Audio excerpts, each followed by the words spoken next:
Everybody, put your hands in the air. That was so stupid.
Of course, unmuted. There we go.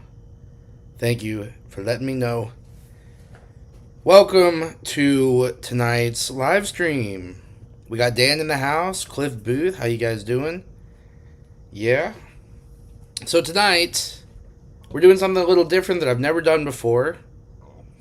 I will be going through every single movie, every single rewatch, every single old movie, to every single modern movie that came out in the theater that I watched during the year of 2025. Very exciting. I don't know how much I'll say for each. I don't have anything prepared for any of these. Most of these I do have reviews on my YouTube channel, TikTok, and Instagram. So go check those out if you want a little bit more for a specific title. But the past couple months I've kind of been not doing that. So some of these might be surprises if you haven't been following the channel or me on social media. And of course, as always, feel free to chime in the chat with your opinions on the movies or anything else. What's up, Ben? Ben Grimm in the house. You can't watch any more movies until next year after this. Well, no, That's the thing, though. This is different than a top or favorite movies of the year list. So, yeah, I can still watch movies, and this will be somewhat incomplete, but there are still some movies that I want to get to before the end of the year, before I do my video of my favorite movies of 2025. Specifically, Marty Supreme. I have yet to see that, but I hear it's really good. I'm a big fan of the Safdie brothers, Benny Safdie, and what is it, Josh Safdie, the other one, the one who did Marty Supreme. So that may or may not make it into my top 10 movies list video, but that'll be coming out later here in the next week or so. Yeah. You're seeing Marty Supreme in the morning? Hell yeah. I've been hearing really good things about it. And I don't know. I like Timothy Chalamet. I like the Safdies. I like Tyler the Creator. So I don't see how they could really go wrong. I hear that it's kind of in the same vein as most of the Safdie movies are, as Good Time and Uncut Gems. So that'll be good. And I'm looking forward to that. But that's why I'm holding off on doing my top 10 favorite movies of the year list video. Because I got to sneak that in. That, and I do want to see Anaconda. But I highly doubt Anaconda is going to make it into the top list. Yeah. And hell yeah, to Cousin Dale dropping a bunch of links to some possibly illegal materials. Wink, wink. Yeah. So anyway, I'm just going to go month by month starting in January and go through everything that I watched. And again, I don't know how long I'll talk about some of these or how short. I might just skim through a lot of these, to be honest. And again, my further thoughts on most of these can be found on my social medias and here on the YouTube channel. And I'm looking forward to hearing, what you guys think about some of these, which most of them are from 2025, but I did push myself, especially in October, to watch, well, more so September leading into October, to watch new, or not new, but new to me horror movies that I had never seen that are known classics. So that'll be fun once we get to that section. But yeah, let's go ahead and get started.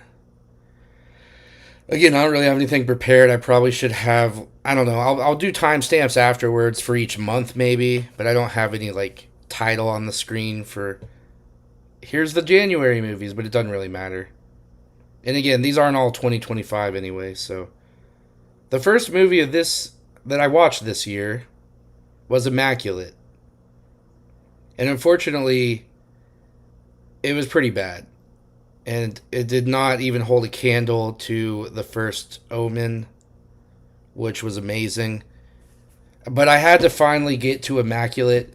Those are the two weird nun movies that came out oddly at the same exact time, kind of competing against each other. And I don't know, Dan, you say you love the ending. I felt like we didn't get enough in the ending. I felt like they kind of pussied out, and they could have shown us a little bit more in focus. You know what I mean? But hey, I don't want to spoil it for anybody. Let's see. Next, I watched The Keep for the very first time from the Vinegar Syndrome release, 4K, which was really awesome. I really fucking loved that movie. I know it gets a bad rap as being an incomplete movie or whatever. You can definitely tell there's a lot of missing pieces, but I still really loved it. Maybe I should just read through these, give my little quick thoughts, and then go to the chat after each month, because it's not like I have a ton each month. Rather than getting, I don't know, what do you guys think? Should I get sidetracked and go to you guys in the chat as I'm going through, or should I just portion the chat reading section for the end of the month? I don't know. We'll just kind of go however. Well, I don't know. I kind of want to read your thoughts in real time about each movie, so I'll just do it that way. Sweeney needs to hit like nobody's business. Needs a hit like nobody's business. I know she's been in a lot of kind of mediocre sort of stuff recently. I liked Immaculate, but I agree the first Omen is better. And they're literally like the same goddamn movie. Like, yeah, they're not literally the same, but almost the same sort of story, which is very weird to me when they do that and have like, two earthquake movies come out at the same time, two fucking, I don't know, Medea movies come out at the same time, or shit like that. It's so weird to me, but I guess that's kind of how competition works. What's up, Lopez? And what's up, Daily Ghost, and everyone else? Barney, anyone else that I might have missed? The Keep is a classic, though, dude. Yes. Back on topic. The Keep. I fucking loved it. I don't know, man. It was amazing. So next in January, what the fuck movie is this? Hold on. Oh, I couldn't read it. It's like so small on my little spreadsheet thing. Den of Thieves 2 Pantera. I'd actually never seen the first Den of Thieves movie. But I actually really liked the second one. As you'll see later, I finally did watch the first one, and I might think I like the second one better. I don't know. The vote is out for that one.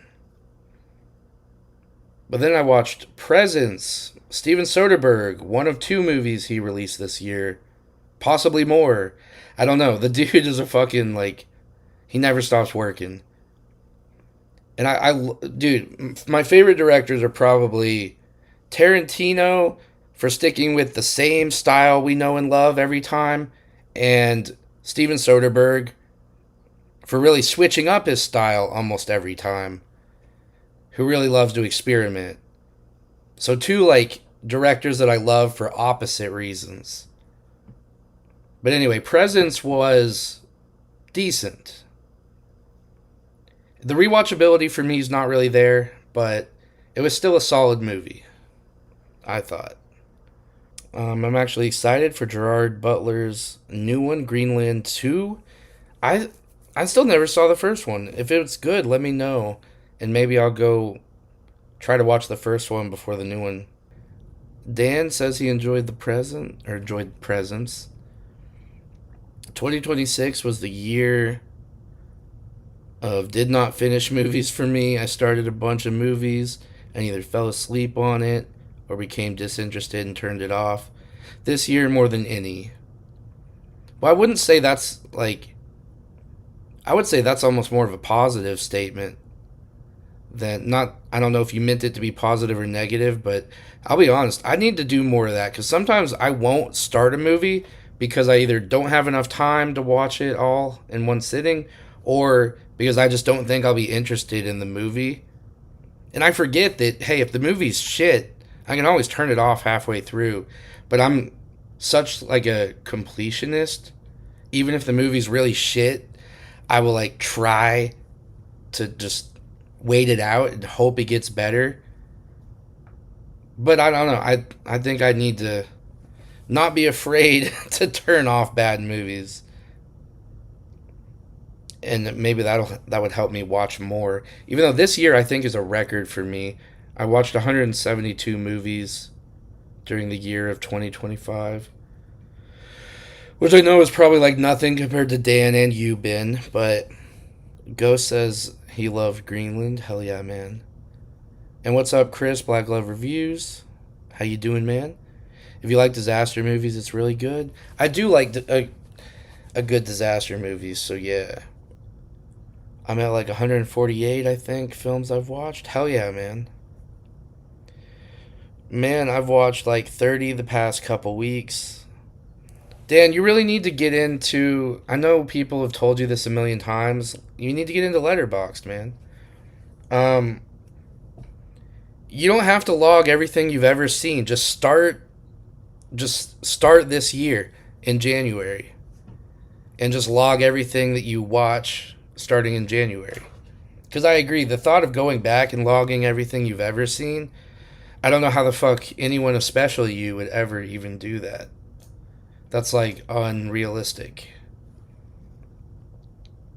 But it's a fun app, even though I don't really have a public profile on there. I don't even rate movies. I just like to keep track of when I saw what, where I saw it. I add tags for, what streaming service I watched it on, or, all that information. Okay, so next I watched The Brutalist. It was a lot better than I thought it was going to be, honestly. It was, it's one of those 3 hour movies that even has a, what is it like? It was a long intermission. It was like a 30-minute, maybe it wasn't quite 30, but for some reason I remember it being a literally 30-minute intermission. I could be wrong, but great movie that I want to buy eventually when it goes on sale, which I probably missed it. It probably went on sale for Black Friday already, but anyway, I think the hype is deserved for The Brutalist. But that's from last year, 2024. Next, I saw Red Rooms.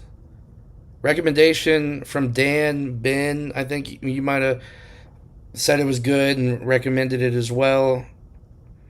Great movie. Great, like, fucked up movie without showing you too much of the fucked up shit. Which, based on the subject matter, I don't think any of us would want them to show us more of the fucked up shit than they do. But a very interesting sort of view on sort of like these, I don't know what you call them, people that have a little too much of a fascination with criminals, specific criminals. Seems to be mostly women who have a thing for these criminal guys. It's a real thing. Like, people send these monsters that are sitting in jail after having, like, murdered countless innocent people. They'll send them money and shit while they're in jail. Anyway, that's not, like, exactly what Red Rooms is about, but it touches on that a little bit.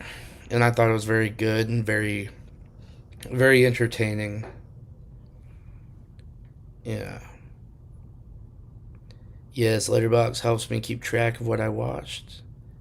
Hell yeah. I tried adding every movie on my IMDb watch list years ago. I gave up after like 1800. Too much of a pain in the ass. Yeah, that's why you just got to start where you're at. And I don't know, because as a database, especially if you're I haven't actually yet upgraded to the whatever they call it, the pro version, but they give you a lot of analytical insights into your watching habits and all of that looks really cool. All right, next I watched Companion at the theater. I thought it was pretty good. Yeah, even though the trailers kind of ruined like a huge aspect of the plot.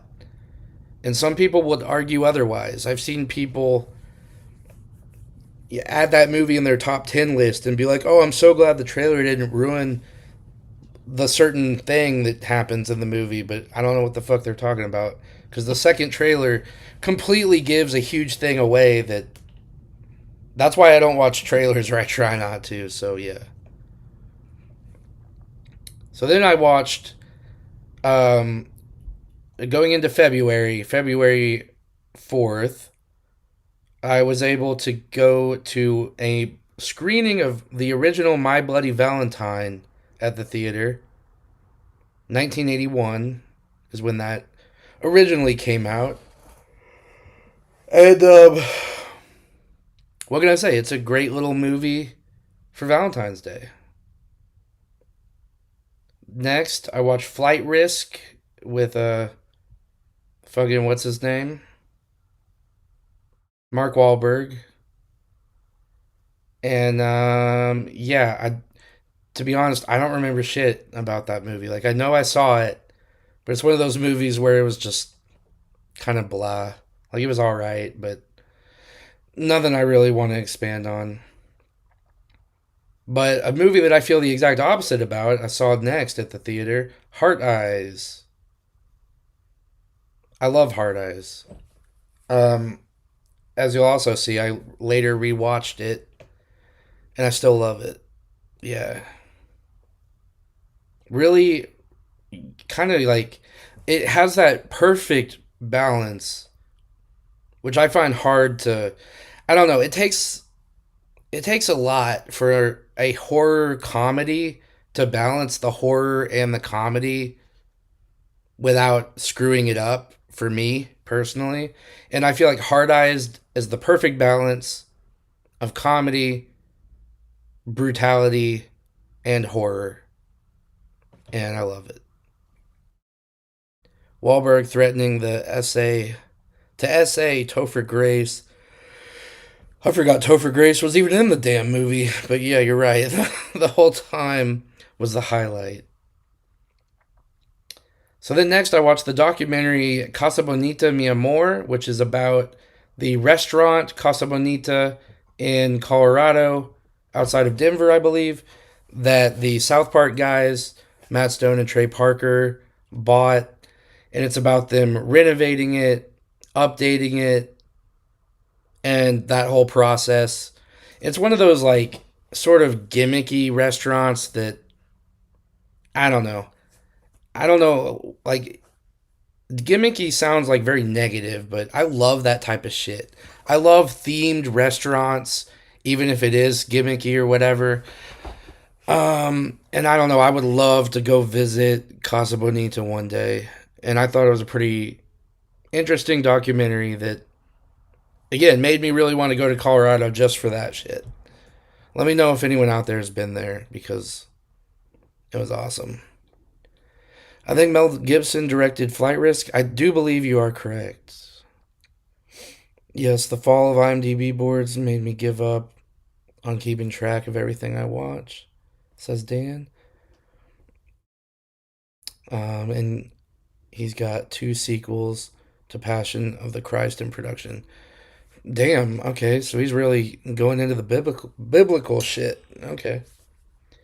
So next in February, I watched The Monkey at the theater.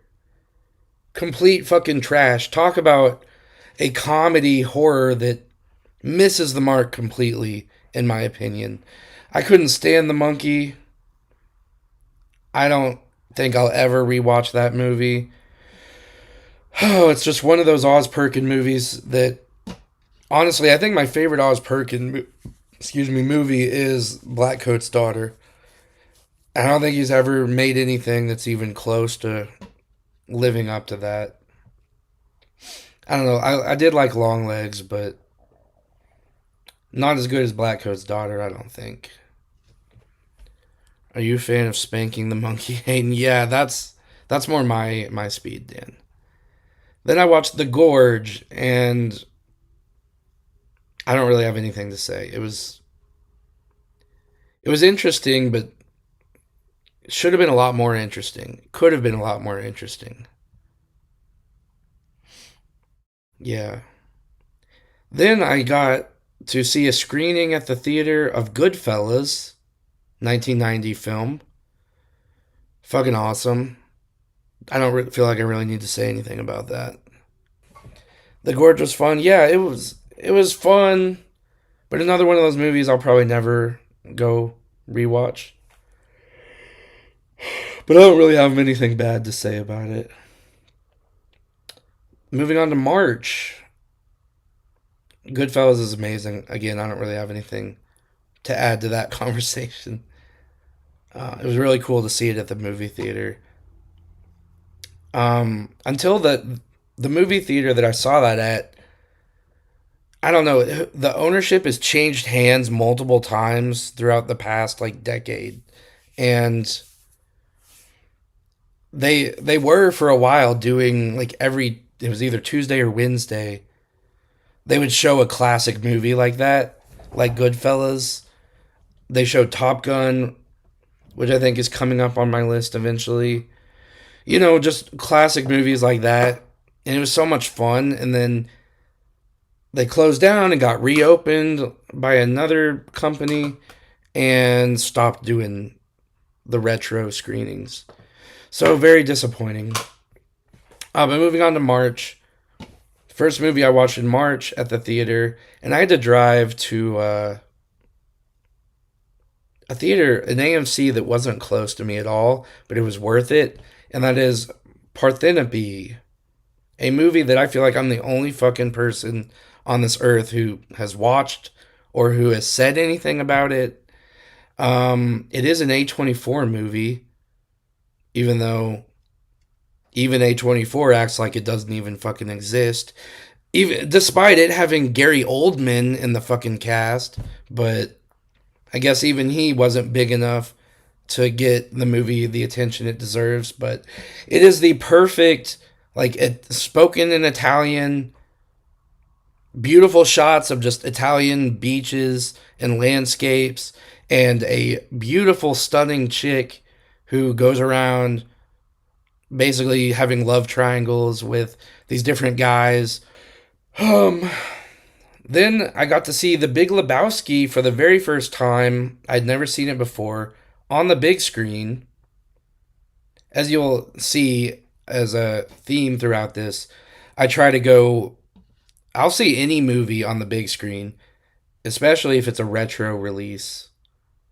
I love going to see retro releases at the theaters. And especially if I get to see it for the first time, like The Big Lebowski. Holy shit. I think it's my favorite Coen Brothers movies. As you guys might know, I'm a little inexperienced with the Coen Brothers, but I've never been a huge fan of them. Well, I do love No Country for Old Men, though.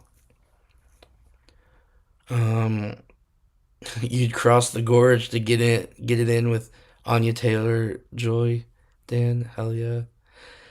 Goodfellas is a great one, yes, but I like Casino more.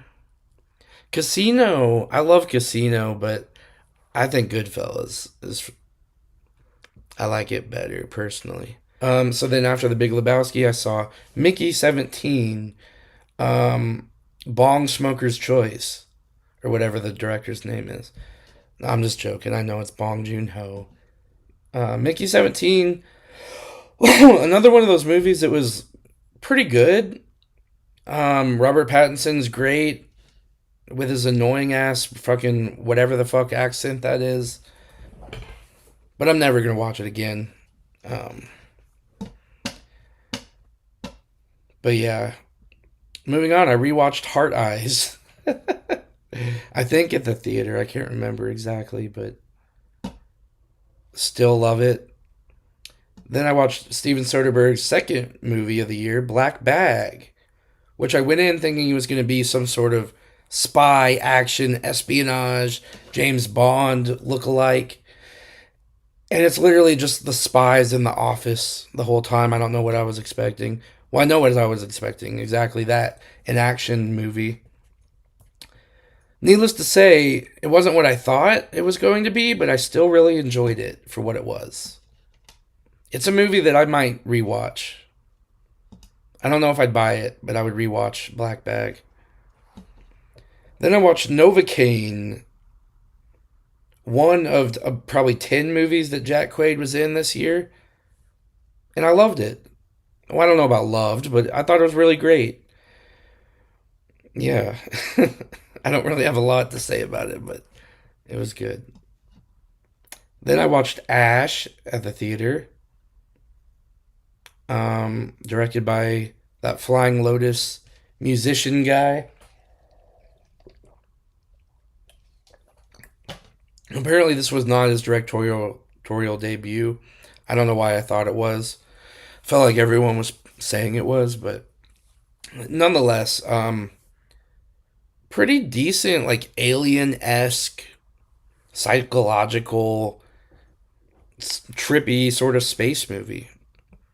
Yeah, definitely one that I think I'll rewatch in the future. Novocaine was fun, says Dan. Yeah. And yes, it's a good looking film. I think you were talking about Parthenope. It's such a weird name for a movie, but I've still yet to figure out where to buy Parthenope because I think it only has a Region B release. I kind of thought it was going to get a Region A release, so I was kind of waiting on that. I do have a region free player, so it doesn't matter, but still, with tariffs and shit, you never know when you're going to have to pay extra to import shit. So next, I did a video on my YouTube channel about this one. Paranormal Entity and Hustle and Flow have nothing to do with each other, but I watched them back to back for my video rentals series. So if you want to see more in-depth thoughts, that's available. Pathenopy? What is that? Just like a joke on the Parthenopy? Anyway, Paranormal Entity, for a lower budget than, seemingly lower budget than Paranormal Activity, but it's basically the same sort of scenario. It wasn't horrible. And Hustle and Flow I thought was pretty great. I'd never seen that before. So it was a nice little first watch for me. Dude, both are good movie. Hustle and Flow is my favorite rap-based movie. The director is making the new Snoop Dogg biopic. Oh, interesting. Next I watched Death of a Unicorn. I loved it. Enough to where I bought it. So that's really saying something, I think. Even though to be honest, I haven't rewatched it even since I bought it. But Death of a Unicorn, I thought was really great. And then next, even better, Freaky Tales in April. Moving on to April. Freaky Tales is one of those like smaller sort of movies that I don't know. I think like some of us in this community talked about it and knew about it and probably watched it.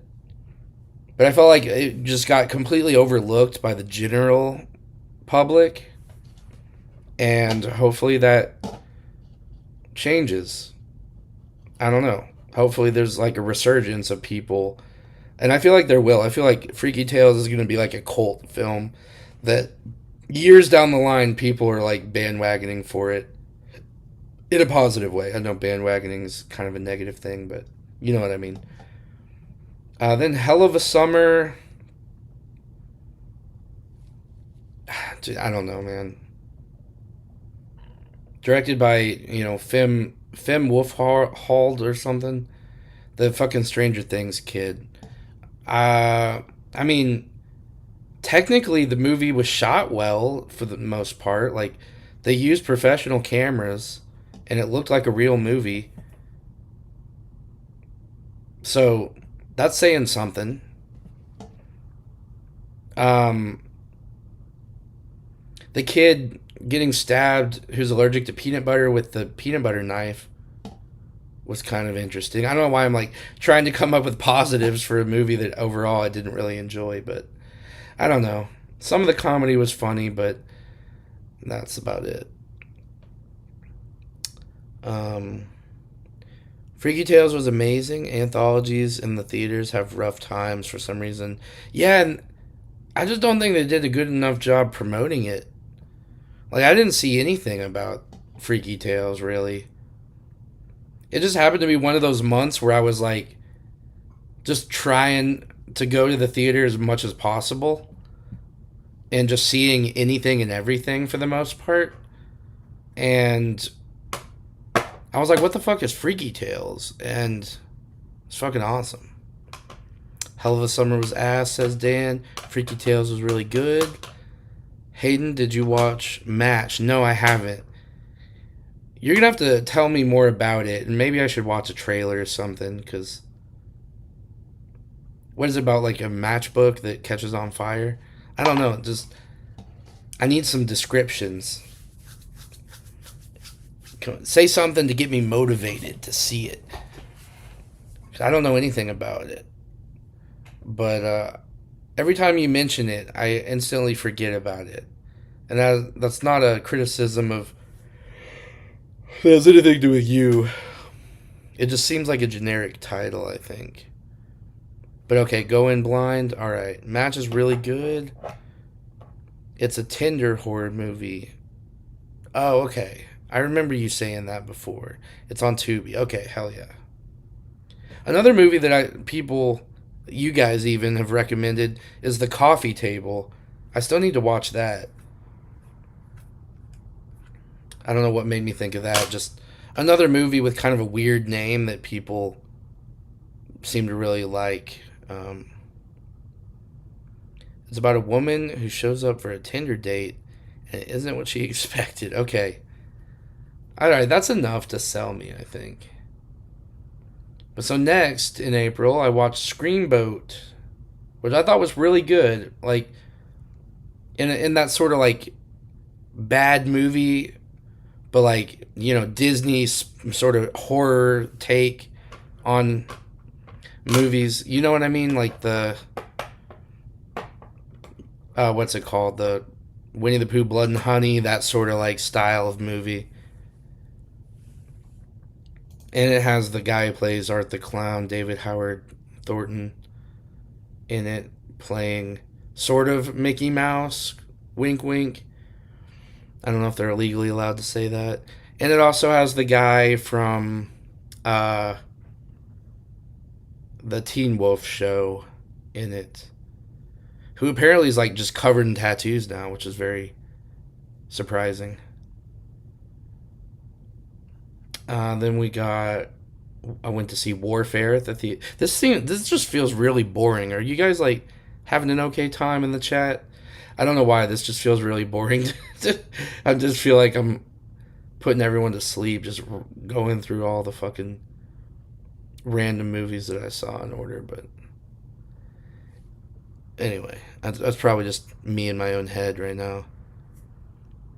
I might do this instead of doing like this huge thing at the end of the year. I think I'll do one of these each month at the end of the month instead of doing individual shorts for each movie like I used to do.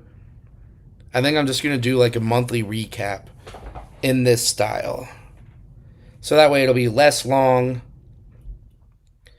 but I can get all my thoughts on the movies of the month out there and we can all talk about them and stuff. Hayden, you're failing, man. Watch Coffee Table immediately. Dude, I know. And every time I hear people review it or mention it in their like best movies list or whatever, most surprising horror movies or whatever, it sounds really fucking brutal and interesting. And then I just forget about it. But fuck. I think it's on Shutter, right? And I think Uncle Bill gave me, or um, whatever his name is, he gave me access, possibly. Friend of the channel, Can Evernall, is that a real name? Is remaking Coffee Table already? Is it one of those situations where, because is Coffee Table, is that a foreign movie? Are they just remaking it but in English? Because God, anytime they do that, it just ends up being shit. Michael J. Fox, was he in Coffee Table? And thanks, Dan. You like the format of this? Hell yeah. And thanks, Chris. I wasn't saying that just to like.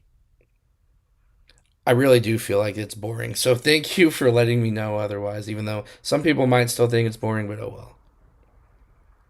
I just feel like I should have had graphics for each of these movies, like a visual representation, but that would have taken way too fucking long. And this is already going to be really drawn out, unfortunately. So then I saw Warfare at the theater, which was amazing, man. To see that, because it's a movie that doesn't even have a soundtrack. It's just the sounds of war, bullets, bombs going off, and the sound design really makes you feel like you're in a war zone. And I think that's most of what they were going for. So they really succeeded. Co-directed by Alex Garland and some military guy that went through the events that the movie is based on or something. So Oh, great cast as well. Great movie. Then I saw Drop, the first of at least two movie, no, more than two, I think, that one dude was in from the housemaid, whatever the fuck his name is, Brandon Gleeson or something. Drop was a somewhat miserable time. Well, okay, it had me interested, but then when the actual shit happens at the end and things are like, I don't know, we find out what's kind of really going on, it was like, well, that's just fucking stupid. You know, it's like one of those things where they introduce like the twist that has to do with a certain person that was not in any of the previous parts of the movie. So it just kind of like, I hate it when movies do that. It's almost like the killer reveal being somebody who was not in 1 second of the entire movie leading up to the end. It was just a big letdown. You know what I mean? God, there was another horror movie. I shouldn't get sidetracked. I should keep on, but um, there was some other horror movie recently that the big mask reveal was also somebody who like we didn't know who the fuck it was, and it ruined the entire movie. And I thought it was horrible. I can't remember what movie that was. Maybe we'll get to it. I can't remember if it was this year or last year. But next, I watched Marshmallow. One of the worst movies I saw this year. I don't know. Everyone seemed to be talking this movie up when it was coming out. It's one of the shittiest summer camp kids sort of wannabe slasher movies I've ever seen. I'm sorry if you liked it, but I hated it. Thank you, Chris. Hell yeah. It was the Cupid slasher movie. Was that a recent movie? Um, Glad I'm not alone here, dude. Yeah, I'm finally glad I found somebody who hated it as much as I did. Then I watched Sinners. Yay, I loved it. Definitely think the hype was worth it.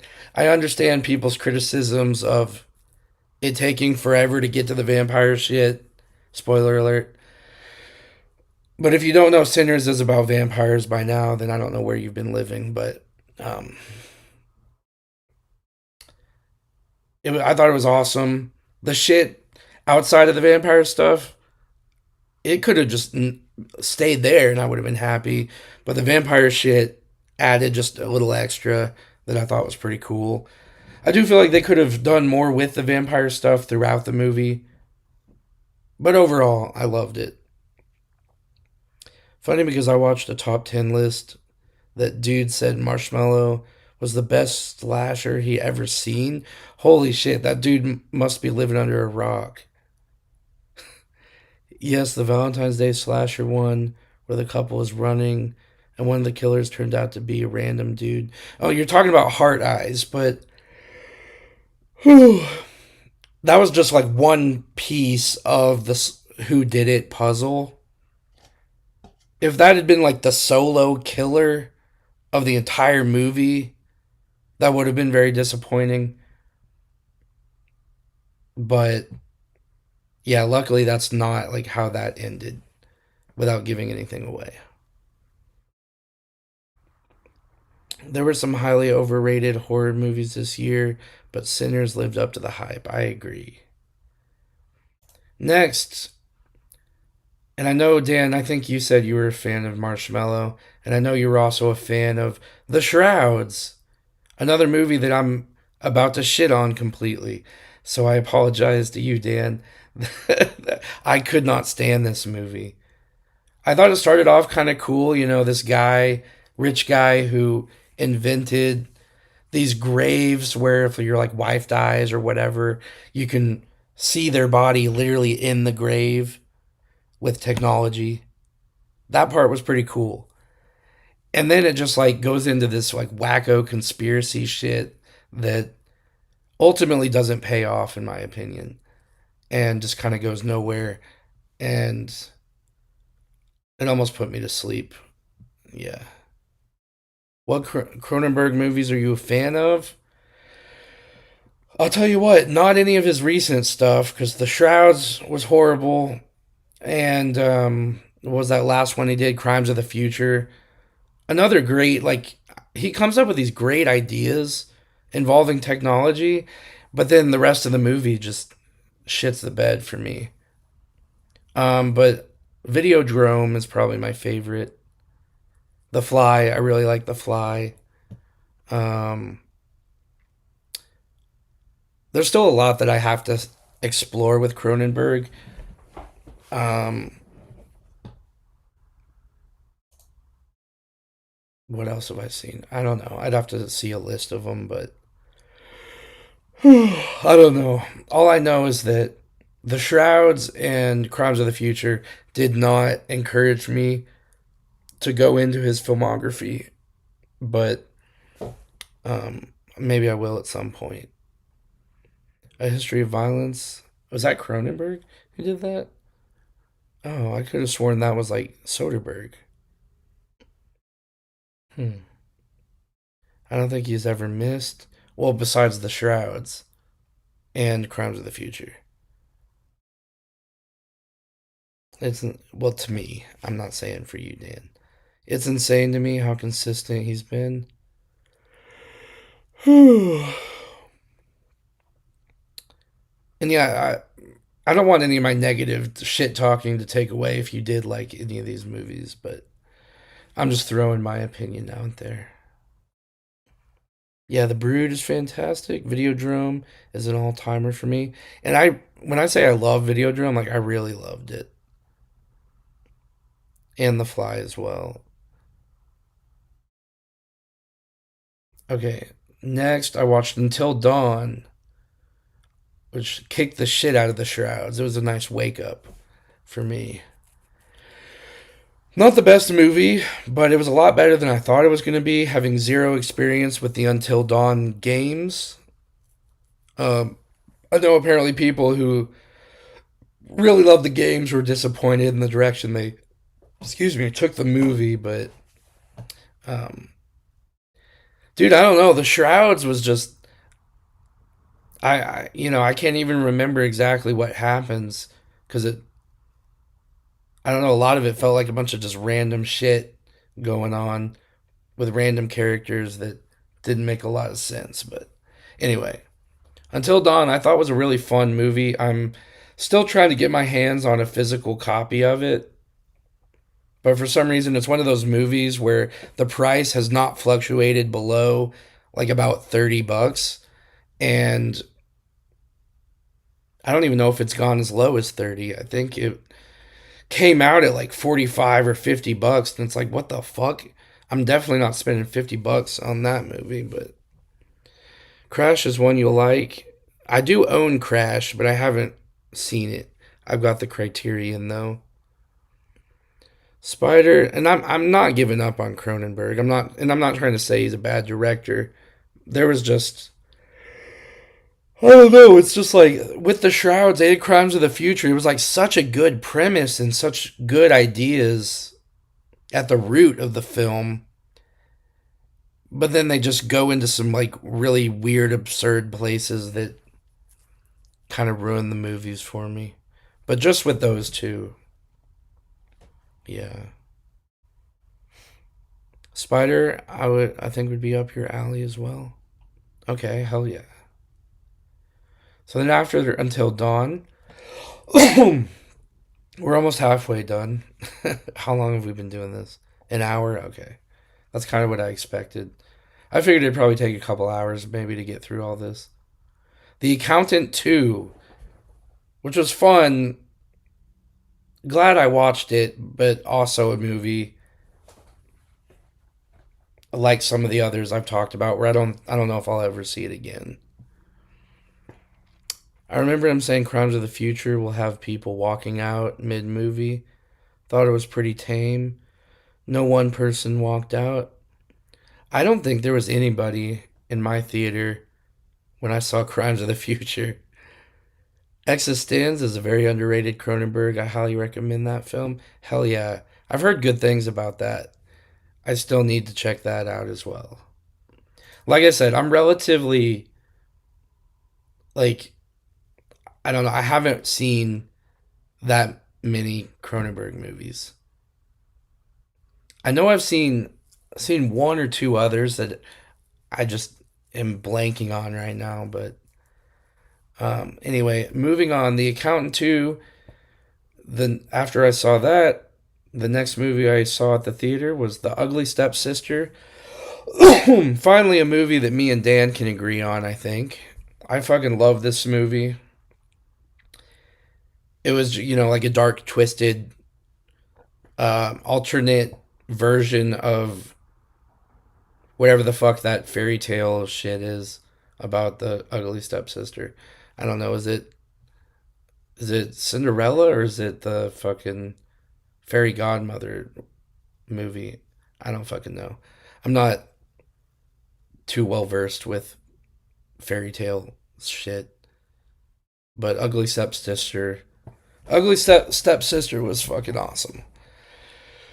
The Vinegar Syndrome release of Existenz is a must, dude. I know. I really wish I'd gotten it when it came out because it's one of those packagings that like people were like, oh, that's gross, but it's like, yeah, but it's unique and like I don't know.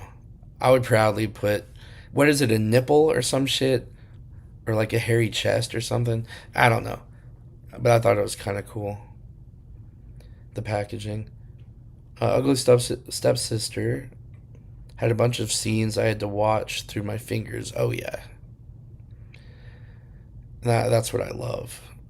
I love that type of shit. Cinderella. Okay, I thought it might be Cinderella when she was trying to fit into the shoe. Oh yeah, don't spoil it. We gotta. I'm trying to stay away from spoilers for all this. Moving on to May. Thunderbolts. Maybe? Did they change the name? I think they changed it. That's why it had that asterisk above it or whatever. Anyway, I don't normally go out of my way to watch the fucking Marvel shit. It is Marvel, right? I think it is. But Thunderbolts was like a pretty interesting, dark movie with these superheroes that most of which I didn't really have any experience with, not having seen most of the Avenger movies or whatever. And I think there's like a couple TV shows with the characters that are in Thunderbolts in it. So I didn't know who the fuck any of these people were, any of the superheroes in it. But I thought it was a pretty damn fun, well, fun in like a dark sort of way movie that kind of had a lot to say about depression, and it really surprised me. Um, this Ugly Stepsister will be on a bunch of lists. Oh, yeah, it rightfully so. It should be on people's lists for this year. I really like Thunderbolts, says Ben. Hell yeah. I'm glad I'm not the only one who saw it and liked it. Well, I mean, I think most people liked it, but it's just like with me. These superhero movies are just, I'm kind of over it. Especially when you have to watch like 3 seasons of a TV show or multiple TV shows just to know what the fuck's going on. This was, even though you also had to watch multiple TV shows to understand, you still don't. And it's still a fun movie. Best comic movie of the year, in my opinion, says Ben. I think I might give it that too. Off the top of my head, I can't really think of really a better superhero movie from this year. If I had to watch all these TV series, I'm out. Yeah. That's the thing with a lot of the Marvel stuff, unfortunately. But, like I said, Thunderbolts you can still enjoy not having seen any of that shit. Kurt Russell's son, Wyatt, was in Thunderbolts. Yeah. He was. And I'm gonna be honest, I'm not really a big fan of that guy. I don't know why. He just rubs me the wrong way in every movie he's in. I think he was the worst part of Thunderbolts. And I'm not trying to say he's a bad actor. I just, like Owen Wilson for Tarantino and Paul Dano, Wyatt Russell just doesn't do it for me. I don't know. Hopefully, my opinion on that is at least more relevant to the conversation that we're having than the Paul Dano Tarantino. But next up, we got a Nicolas Cage joint, The Surfer. Another movie that was like thoroughly entertaining for the most part, but a movie that I'm never gonna watch again, even though I thought it was pretty decent. Very trippy.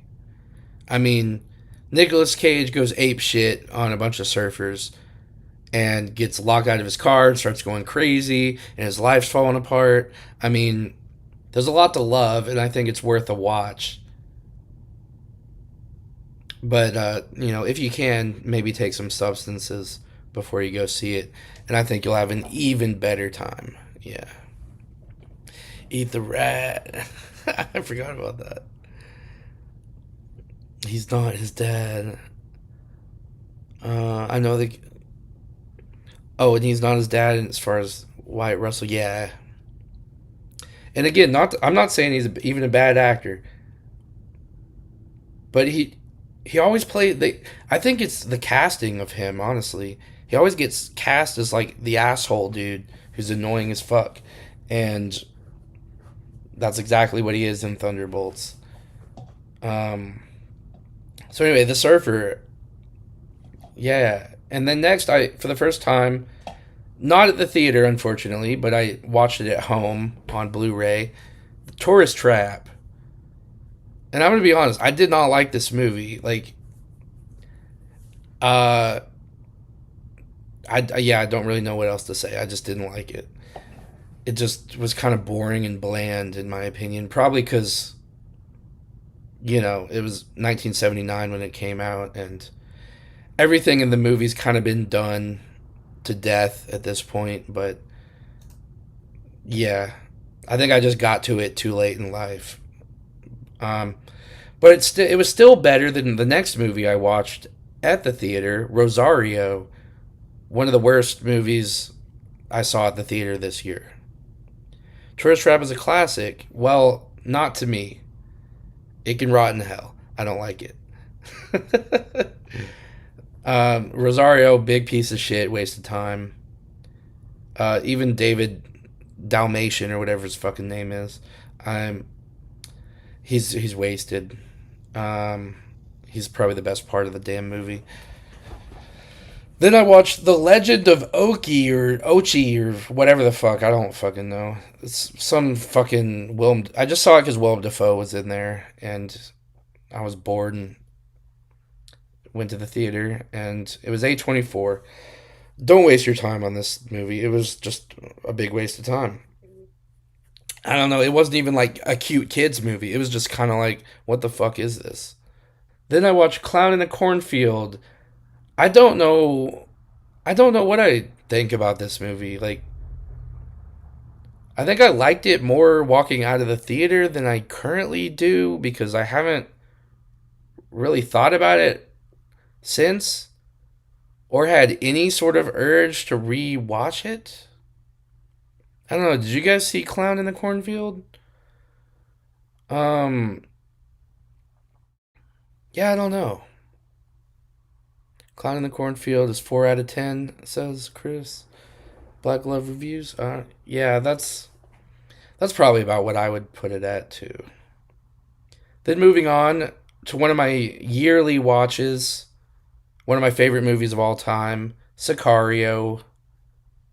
If you've never seen Sicario, um, what the fuck are you doing, man? It is one of, to be honest, I think Denis Villeneuve can't miss. Like he's to me what Cronenberg is to Dan. Like I don't think he's made a bad movie. I haven't seen every single movie he's ever made, but holy shit, Sicario. I rewatch it at least once a year, and I love it. Then next, I watched 1 hour photo for the first time, and I also did a video rentals episode on my YouTube channel. talking about 1 Hour Photo and The Fanatic. So I watched those relatively close together. And they're both about crazy dudes who invade people's personal space. Yeah. Ben says, I like Clown in a Cornfield enough. Like, not the best, but a good rental. Exactly. I think it was definitely like a wait till streaming and you don't waste your money at the theater sort of movie. I kind of wish I had not wasted my money. Well, I don't know. Mostly because I remember that was one of the. I don't know if it was just my theater, but there were a few movies, and they must have gotten it fixed, or maybe I just haven't had a movie in that auditorium. But it was one of those movies where everything was too dark, like the screen was not illuminated properly or whatever, and I couldn't see what the fuck was going on. And I've had that experience a couple times this year, so I don't know if that definitely impacted how I feel or felt about the movie. I think negatively. 1 Hour Photos, terrific. Hell yeah. I have the books from Adam Caesar. Clown 1, 2, and 3, and fourth novel is coming. Hell yeah. Sicario is a great damn film. Top 30 easily. Hell yeah. Yeah, I want clown sequels. Yeah, like I wouldn't be mad if they make sequels, and I hope they do. Um, I've seen I've seen worse movies getting sequels. Yeah, yeah, been me too. It's a teen slasher, modern wise. So yeah. Then I saw Hurry Up Tomorrow at the theater. The weekend movie with Jenna Ortega. I definitely enjoyed this a lot more than it seems like anybody else did. Excuse me, because I actually really liked it. Yeah, it's kind of a pointless sort of weird, surreal, experimental sort of film, but yeah, I don't know. Um, I rewatched it, as you'll see here in a minute. I think I rewatched it. Yeah, I definitely saw it twice. I think. Um, Moving on to another, in my opinion, I mean, this is all my opinion, so take everything I say with a grain of salt, obviously. But another very, very overrated, shitty ass movie that everyone seems to be creaming over, and that's Final Destination Bloodlines. I couldn't stand this goddamn CGI mess of a movie. And I thought it was very disrespectful to the legacy of Tony Todd, especially the shitty script that they wrote for his like one or two lines that he gets in the movie. And yeah, the whole fucking point of these movies is to have practical effects. I mean, I know they kind of didn't do that with some of the previous entries, but holy shit, did they overdo the CGI to the point where I looked up behind the scenes and some of the shit that's practical even looks like CGI. I don't know how you fuck that shit up, but Final Destination Bloodlines from the very beginning when they're in that Sky Needle thing, restaurant, whatever, it just, you could tell they were on a set for the entire movie. And it was, I hated most of the characters. I don't believe that any of those people would actually be. Well, I think they're a family, right? So I guess it makes sense that they would talk to each other and be friendly. But I don't think any of those people would be friends in real life.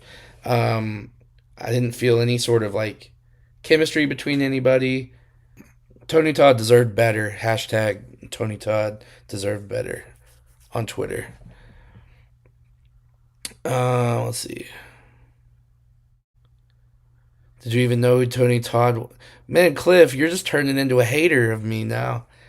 And yeah, I knew who he was, but obviously I don't have like, I guess, the history with him that you guys did. But I still have enough sanity to know when somebody deserves better, and Tony Todd deserved better. One of my New Year's resolutions is to start my pop career as the weekday.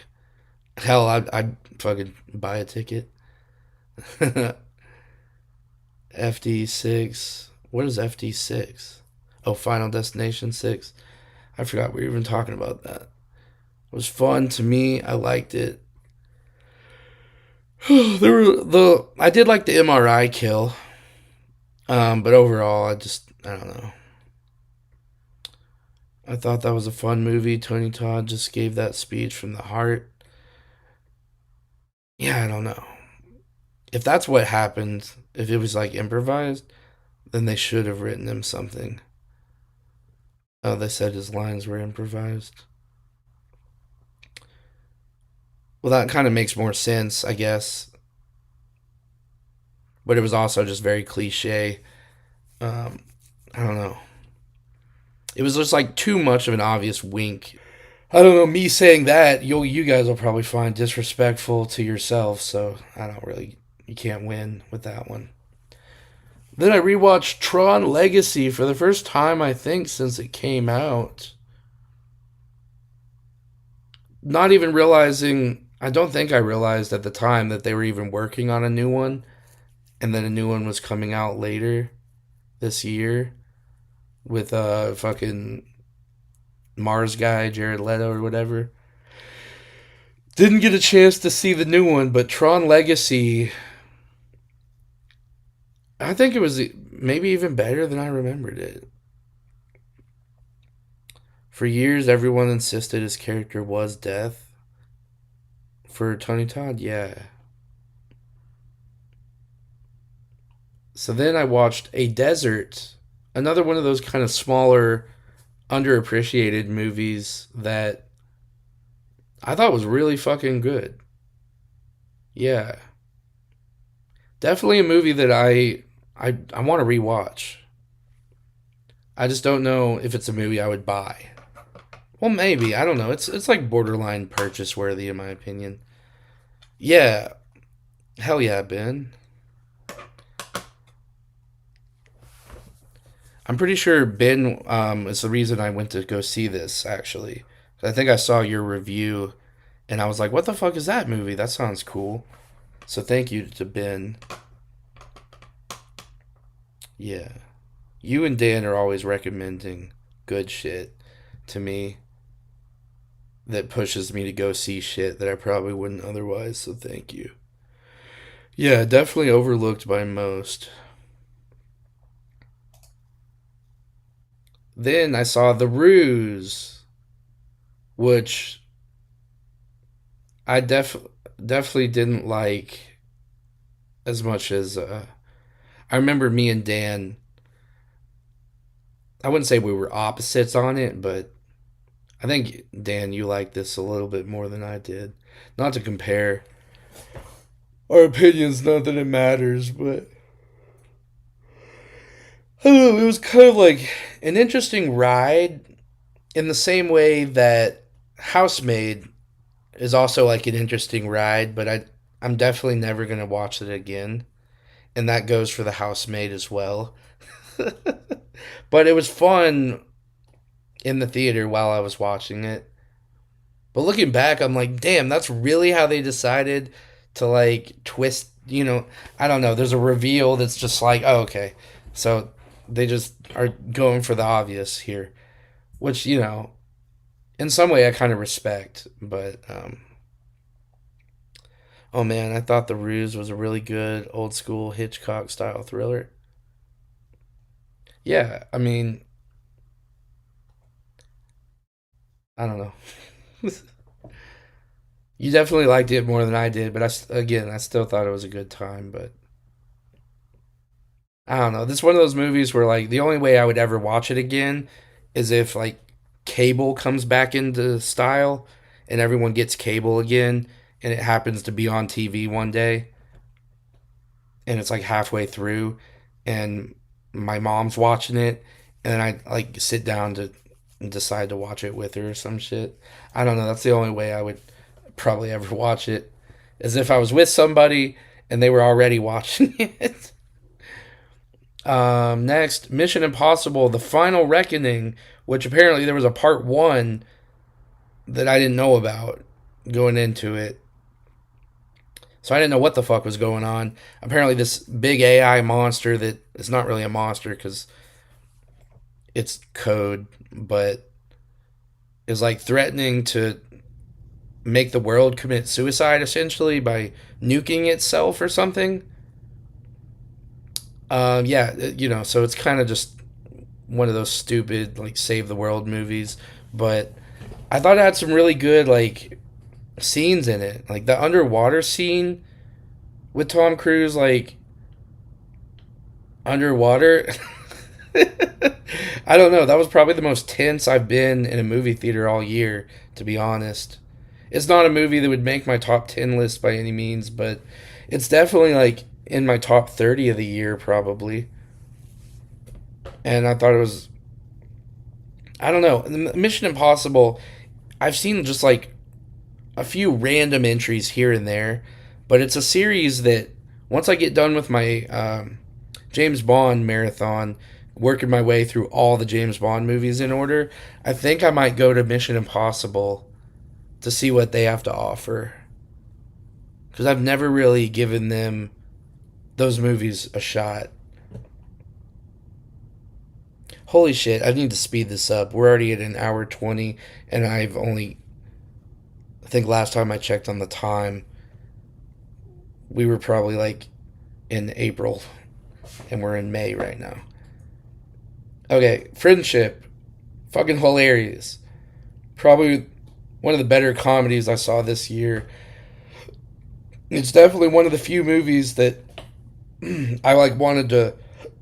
It did rush back to the theater to watch a second time. About a week later. Next, I watched Sicario, Day of the Soldado. Sicario 2, basically, the sequel. Not as good as the first one, but I still think it is definitely up there still. Directed by somebody else, I forgot who directed it. Still written by Taylor Sheridan, I believe. But, you still got Josh Brolin, who's fucking awesome. Benicio del Toro. That's all you really need to make a good Sicario movie. I really hope they'll do a third one, because I fucking love both of those movies. Monday night, we have a Showgirls watch along. Have you seen that movie? I have not. I think I watched like some of it when I was younger. Not like younger, but like maybe 10 years ago. But I've never watched it from start to finish. I think that's one of those movies that somebody like showed me some of it in college or something. Because I remember seeing a couple scenes or something, but I wonder when they'll make a third movie. I don't know, because with Sicario, it kind of seems like if they haven't already, why would they ever? But I hope I'm wrong about that. Because every now and then, there'll be like an article somebody will write about how they need to make a third one. And I don't know. I don't know why they don't. Because as far as I know, they both made pretty good money. And fuck, man, would I be the first to the theater for Sicario Tres Leches or whatever. I don't know. Next, I rewatched Overlord. Another movie that I don't think I had seen since it came out at the theater. Emily Blunt was supposed to be in the third one. Dude, that would be fucking awesome. Because obviously she's not in the second one. But that would be perfect if they brought her character back for the third one. I think they could go to some pretty good places with it. Honestly, I don't know how the rights for that franchise works. But they need to get Taylor Sheridan to stop doing the Western shit. Not that, there's anything wrong with any of that, but he needs to just sit down and write another Sicario movie if he hasn't already. But anyway, Overlord from 2018. Hadn't seen it since it came out at the theater. Hold on, is it really 2018? Did it come out in 2018? I thought it was way older than that. For some reason, Overlord seems like a 2010 movie. Obviously, I'm wrong because I'm looking at it right here. Came out the same year Sicario 2 came out. Interesting. Anyway, I remember being like lukewarm on Overlord when I first watched it at the theater, but on the rewatch this year, I was like, holy shit, this movie is fucking awesome. And it's one of the movies that when Family Video was closing down, I was able to pick up for like $1 on Blu-ray, and so glad I fucking own that movie. It's a movie that I'm definitely gonna revisit. Ben says Overlord is like the live action Wolfenstein. Yeah. God. And then who the fuck made we'd be here all day if I start going into who made it, but the people that made Overlord must have something to do with Sisu. Don't they feel very similar? I mean, obviously they're both like World War II based, but the style, I don't know, it feels like they're almost made by the same people. I'm pretty sure they're not, but I don't know. That's something I might look into. Wyatt Russell is in that too. Yeah, he is. Which he also plays an asshole in Overlord, but a more relatable asshole that you can understand his motives a little bit better in Overlord than most of his movies where he plays an asshole. Then I rewatched Hurry Up Tomorrow. I think two, even though I did like it more than everyone else, I think two is enough for that movie. Then I rewatched Friendship. Still funny. Some of the jokes weren't as funny, obviously, because I rewatched it like within a week, so that's kind of to be expected. But I did end up buying Friendship. Then I watched Bring Her Back, the fucking Poo Poo Brothers or whatever their names are. Falupu, the fucking Talk to Me guys. God, such a fucking brutal movie, but I loved it. So depressing, but holy shit. Can we get some W's for Andy in the chat? Come on, give me some W's for Andy in the chat.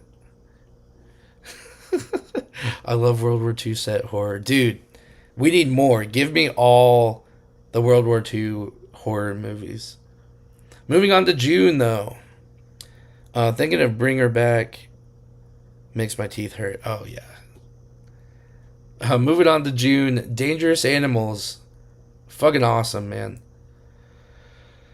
Oh, and what a cool, like, poster artwork. Like, and that's the artwork they used for the Steelbook. And I didn't buy it. I actually canceled my pre-order of the Steelbook because I was tight on money. I'm just like, man, I loved it, but I don't think I could spend $40 on a Steelbook right now. But I still want it, and I think it might still be available. But Dangerous Animals, fun ass shark movie with, is it Jai or Jay, whatever, Jai Courtney playing a serial killer who basically kills people. This isn't really a spoiler because it's in the trailer, but kills. He's a serial killer who kills people by feeding them to sharks. I mean, and they used apparently mostly actual, like, what do you call it, shark footage with a little bit of like digital shark stuff added later, but mostly authentic shark footage, real sharks, which is cool. Then I rewatched Companion. It's one of those movies that was still good a second time, but kind of lost its luster a little bit. But that's kind of to be expected for most movies when you watch them twice in such close, like, time proximity. Then The Ritual. God, this is that Dan Stevens movie, right? Yeah. Started off great. Go watch my review if you want more details. I thought it was going to be so good because it just jumps right in to the fucking girl being possessed by the devil or whatever, and she's like immediately puking up like her own liver, basically. And I thought it was going to be crazy. And then it just isn't. And it just turns to shit. Even Al Pacino uh, couldn't save it.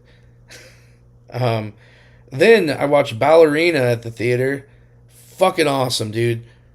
And I rewatched this not long ago, and dude, the shit they do in this movie keeps the John Wick series alive, keeps it fresh, adds like I don't know. I thought everything they did in Ballerina, like I just think these movies in the John Wick franchise universe, whatever, I think they're just gonna get better and better. There wasn't like a slow part to the movie. I fucking love every second of it. Ballerina, go check it out. You know, if you're really into John Wick, but you were kind of deterred by them taking like a female perspective, sort of like a, you know, if you thought they were just replacing John Wick with a chick, no. I mean, yeah, that is kind of true, actually. But no. John Wick's even in the fucking movie for a substantial cameo, I think. Fucking go check it out. Next, Wes Anderson's The Phoenician Scheme, which I had no to low expectations for, and it was a lot better than I expected. I was very disappointed with The French Dispatch. I didn't watch his last movie, the Alien one, whatever that's called. Um, I liked Isle of Dogs, but I feel like I'm missing one in between there. Maybe I'm not. I don't know. But I feel like he's gone a little bit up his own ass, where he's like lightly sniffing the shit crystals, the crust that is molded in between his ass crack, but he's not fully inserted anymore. He might have been fully inserted, nose in, asshole, during the making of French Dispatch, but I feel like he's coming out for a little fresh air now, and I can really get behind it. Benicio del Toro, what a fucking legend, fucking awesome. If you two are tired of the bullshit that Wes Anderson, where he's just almost remaking his own movies style wise over and over, it's not a complete breath of fresh air. Like I said, there's still like some shit crystals getting up into his nostrils, his airway, but um, I don't know. There's something about it that captivated me, just like Bottle Rocket and just like a lot of his earlier stuff, even though it still has his modern style. Next, Predator, Killer of Killers, which I thought was complete dog shit. I fucking hated this. I I don't know why I even sat down to watch an animated movie. If you know me, you know I'm not really into anime at all. Um, I try not to shit on it because I know there's a lot of you guys out there that really like it, and if that's your thing, that's your thing. I'm not gonna try to, take anything that makes anybody happy away from them. But I should have known going into Predator Killer of Killers that this was not going to be for me. The Japanese segment was kind of cool. The others, when the guy's hanging off of a fucking airplane and doesn't like fly off and die, it just, I don't know, man. It just wasn't for me. Oh man, I like Killer of Killers even though I wasn't a big fan of the animation style. Dude, I could sit here for an hour and talk shit about the style of animation, but I think I've said enough already. Um, Next, Jaws 2 for the first time I watched. And it kind of just. I did a video talking about this and Jaws 3D on my channel, so go check that out if you're interested. But um yeah, it's basically Chief Brody just having PTSD from the first movie, going absolutely insane, becoming even more of an alcoholic, and yeah. Next, I watched the the Nick Kroll, not directed but starring, the gay couple movie, I Don't Understand You. I thought this was not as funny as I expected it to be. The trailer for this movie really looked funny. And then saw the movie, and most of the really good jokes were in the trailer. Although there was a good joke about a guy with an iron lung that was pretty funny closer to the end of the movie, but I don't know. I almost wouldn't even like recommend watching this on streaming. It wasn't really didn't really do it for me. Just watch the trailer. And if you laugh, just know you may not laugh much more in the actual movie. Uh, I enjoyed that one. Cool. Yes, trailer gave away too much. It also has a very, very unsatisfying ending, if that matters to you. Um,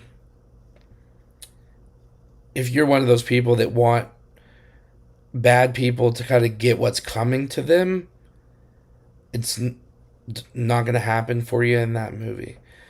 Then I watched The Unholy Trinity, my most viewed, I believe, TikTok video for some reason. I think just a couple, like, book club moms must have shared my video on TikTok, and it somehow, like, blew up. Um, well, not like blew up, but I think it's at like 30,000. I don't fucking know. But shitty Western movie with Samuel Jackson, who couldn't save it. Even though I'm pretty sure word for word he has a line from Pulp Fiction in the movie, which was kind of funny. Um, Shitty movie. Yeah. Pierce Brosnan, not great. He's probably the best actor in the whole movie, though.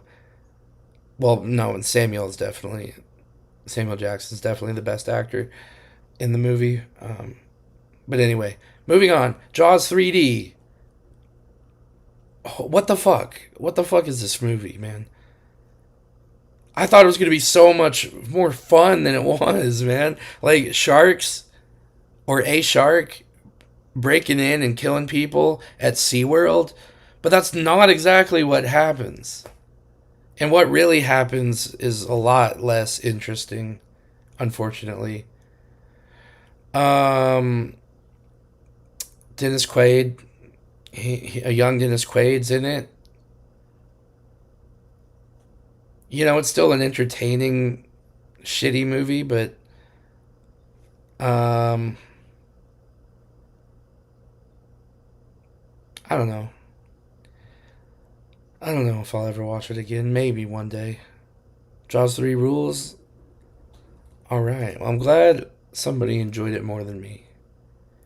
Then I watched Den of Thieves. As I mentioned, I watched the the sequel before I even saw the first one.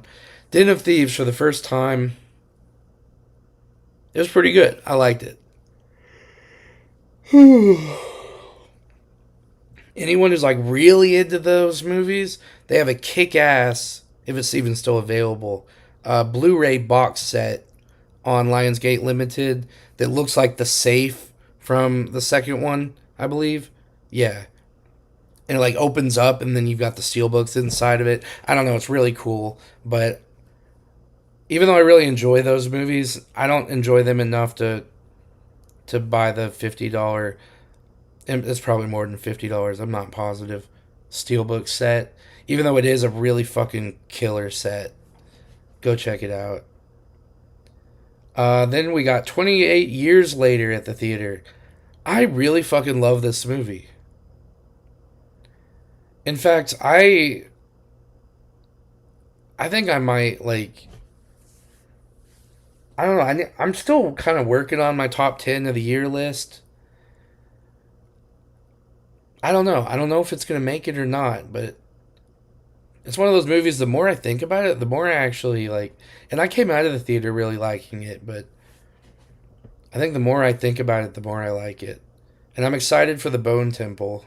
Um, It'll be great to get more of Rafe Fiennes. His character is great.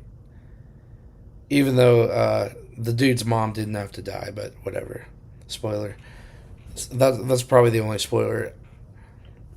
I've done a good job of not spoiling anything so far, and I promise I'm not going to spoil anything.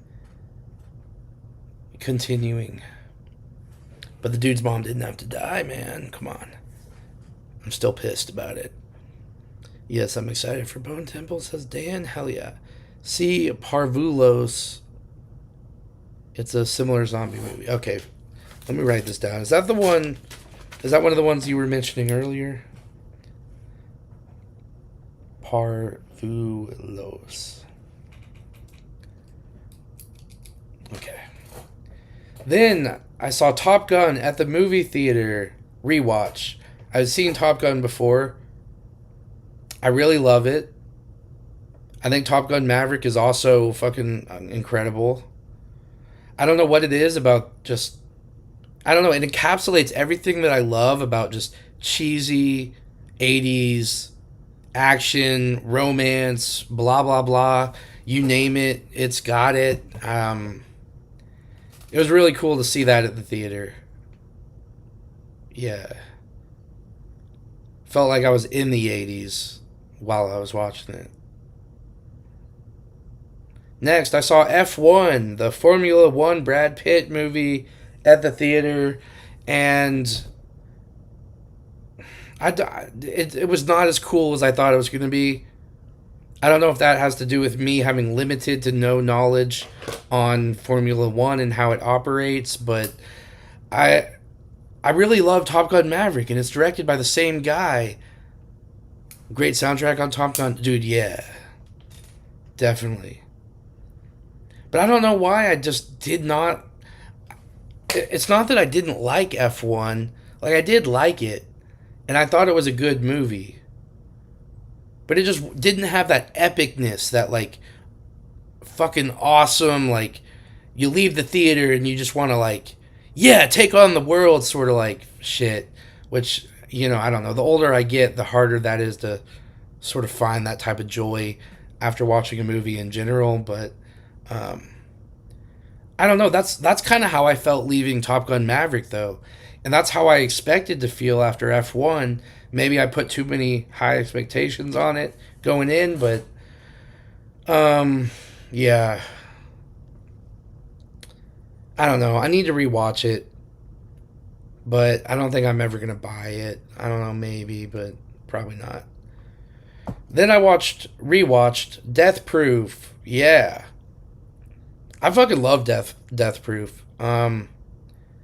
It's one of those movies that's almost like two separate movies, You've got all the shit at the bar with the nachos and Kurt Russell, and then you've got the shit with the girls. And then Kurt Russell comes back in. But, it's almost like they have their separate movie. And then they're also in the bar. You know what I mean? It's I don't know. I fucking love it, though. Always makes you want to get nachos, even though it's kind of disgusting watching Kurt Russell eat those nachos. But it puts me in the mood for trashy bar food, and I don't know, nachos are just fucking perfect. Second favorite to Jackie Brown, in my opinion, says Daily Ghost. Fuck yeah, man. I think Death Proof is definitely underrated. But, I'm also a guy who loves... pretty much every Tarantino movie. Hateful Eight's the one that I just need to rewatch the most out of any of them, but fucking love Death Proof, man. Yeah. I need to watch Planet Terror again because I've seen Death Proof probably like, I don't know, 5 to 10, not 10, but I've probably seen it like 5 times, and I've probably seen Planet Terror like twice. And I don't know. I have like, they both come on the Blu-ray that I have, but I always just go for Death Proof. I never do the double feature, and I should probably do that. Anyway, moving on to July. Jurassic World Rebirth. got a lot of hate. Not a lot of people seem to enjoy it, but I thought it was pretty fun. Like I don't know what people were expecting. I skipped the last, at least the last Jurassic World movie, if not the last two. I don't know. As soon as they were like cloning a girl or a robot, or I can't remember what the fuck it was. Some weird ass plot that involved cloning humans or some shit. They lost me, and I was like, "What the fuck is this shit?" But Jurassic World Rebirth, dude. I'm not trying to put it up there with Indiana Jones, but it felt kind of like an Indiana Jones movie. At least parts of it with dinosaurs. Now, it doesn't compare to even the lowest, you know, Indiana Jones movie, but I don't know. I had a lot of fun with it. I like Primitive War more, dude. I wish I had seen Primitive War.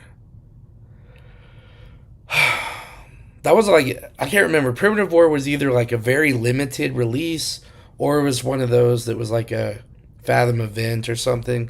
I don't know. I should have gone out of my way to see that though. But Rebirth was fine. They totally dropped the ball on the dinosaurs in the real world storyline. That is true. Cuz like in the opening, they show one of the dinosaurs what's the one with the long neck? I don't know. There's like two different ones that kind of looks. I don't. I'm not a fucking Dientologist, whatever the fuck they call them. Yeah, like a dinosaur escaped from the zoo in New York. And he's like scratching his back on a bridge or some shit, and everyone's just acting like it's normal, which plays into the plot of what they're trying to establish that people are tired of dinosaurs. They don't like them anymore. But which that whole shit was stupid. But I don't know. I had a lot of fun with Jurassic World Rebirth though. Next, Hot Milk, a movie that I thought might be right up my alley, and it was definitely not. Uh, this girl has a very old, older sort of mom who's demanding, but they live, or at least are I can't remember if they like live there, if they were just traveling, but they go to the beach somewhere in Europe or some shit. Oh wait, no, it's the mom or the grandma. I don't know. I think it's the mom. I can't fucking remember, man. But they're trying to get the mom treatment by this special scientist guy who's basically like, yeah, your mom's fucked. Like her joints aren't gonna come back or whatever. I don't know. Next, I know what you did last summer. The first one, 1997. Rewatched it. I fucking love it. Still love it. Always loved it. Growing up, for me, the like holy trinity of slasher movies was Scream, I Know What You Did Last Summer, Urban Legend. And, you know, I know that most people, they're like holy trinity or whatever, because a lot of you are probably from the 80s or the 70s, maybe even. You know, yours is probably completely different, probably involves Halloween or Nightmare on Elm Street. But growing up in the 90s, that was my shit. Those are the movies that like I wasn't old enough to watch, but I was always curious by the just what I would hear about them. And then when I finally got old enough, I finally was able to watch them. Yeah. Um and the Down syndrome dino was creepy. Yeah. Brachiosaurus. That's what it's called. Thank you, Ben. And then Dan mentions, I believe he's talking about Primitive War is a book series. Then I watched Aggro Drift by Harmony Korine, and it was a steaming pile of dog shit. I don't know. I like Harmony Korine. I love Beach Bum. I haven't seen Trash Humpers or some of his earlier stuff, but um, you know, Spring Breakers. I've seen more of his modern stuff. But Aggro Drift, I don't know what the fuck was going on. I don't know what he was trying to do. It was fucking weird and stupid. I don't know. It wasn't even like interesting, like artistically. Is that the one shot in night vision? Yeah. I don't know. It was weird, but not in a good weird way. Because you guys know I love batshit crazy movies, and I thought this might be one that I love. But no, the negative criticism that it received universally, seemingly when it came out, is correct in my opinion. Or predator vision. Yeah, it's all shot basically in thermal vision with thermal cameras, seemingly. Um, did you watch the Predators doc yet? Yes. Remember we had a discussion about that on one of my other live streams, Dan. um, I want the old Curly Jaws and Hayden to remake Trash Humpers. Okay. I don't even know what that means because I've never seen Trash Humpers. But then I got to see at the movie theater The Mummy from 1999. I grew up watching this movie, but haven't seen it since I was a kid. And it was very, very surreal to, I don't know, have you guys ever had that experience where you haven't seen a movie since you were like, probably like 5 years old? And then you have all these vague memories of it. So as you're rewatching it as an adult now, you like remember that you've seen this before, but it always felt like a dream until you're seeing it again on the screen. It's such a weird. Anyway, that's kind of like my surreal experience rewatching The Mummy. Very good movie, very fun movie. Um, 1999 Mummy is a 5-star classic, but don't worry, Dan. We'll get to the Predators doc here in a minute. Man, we're almost at 2 hours, and we're where the fuck are we? Fuck, we're still in July. Fuck. Okay, I'm gonna just speed through some of these. I mean, again, most of these I already have like more in depth sort of reviews on anyway. If you want to know my further thoughts. 1999 Mummy is a 5-star classic. Did I already read that, Ben? I don't know. The Mummy 4 is coming. Are they bringing back Brendan Fraser? I hope so. Yes, but mine are more obscure titles like Operation Dumbo Drop. What the fuck is that?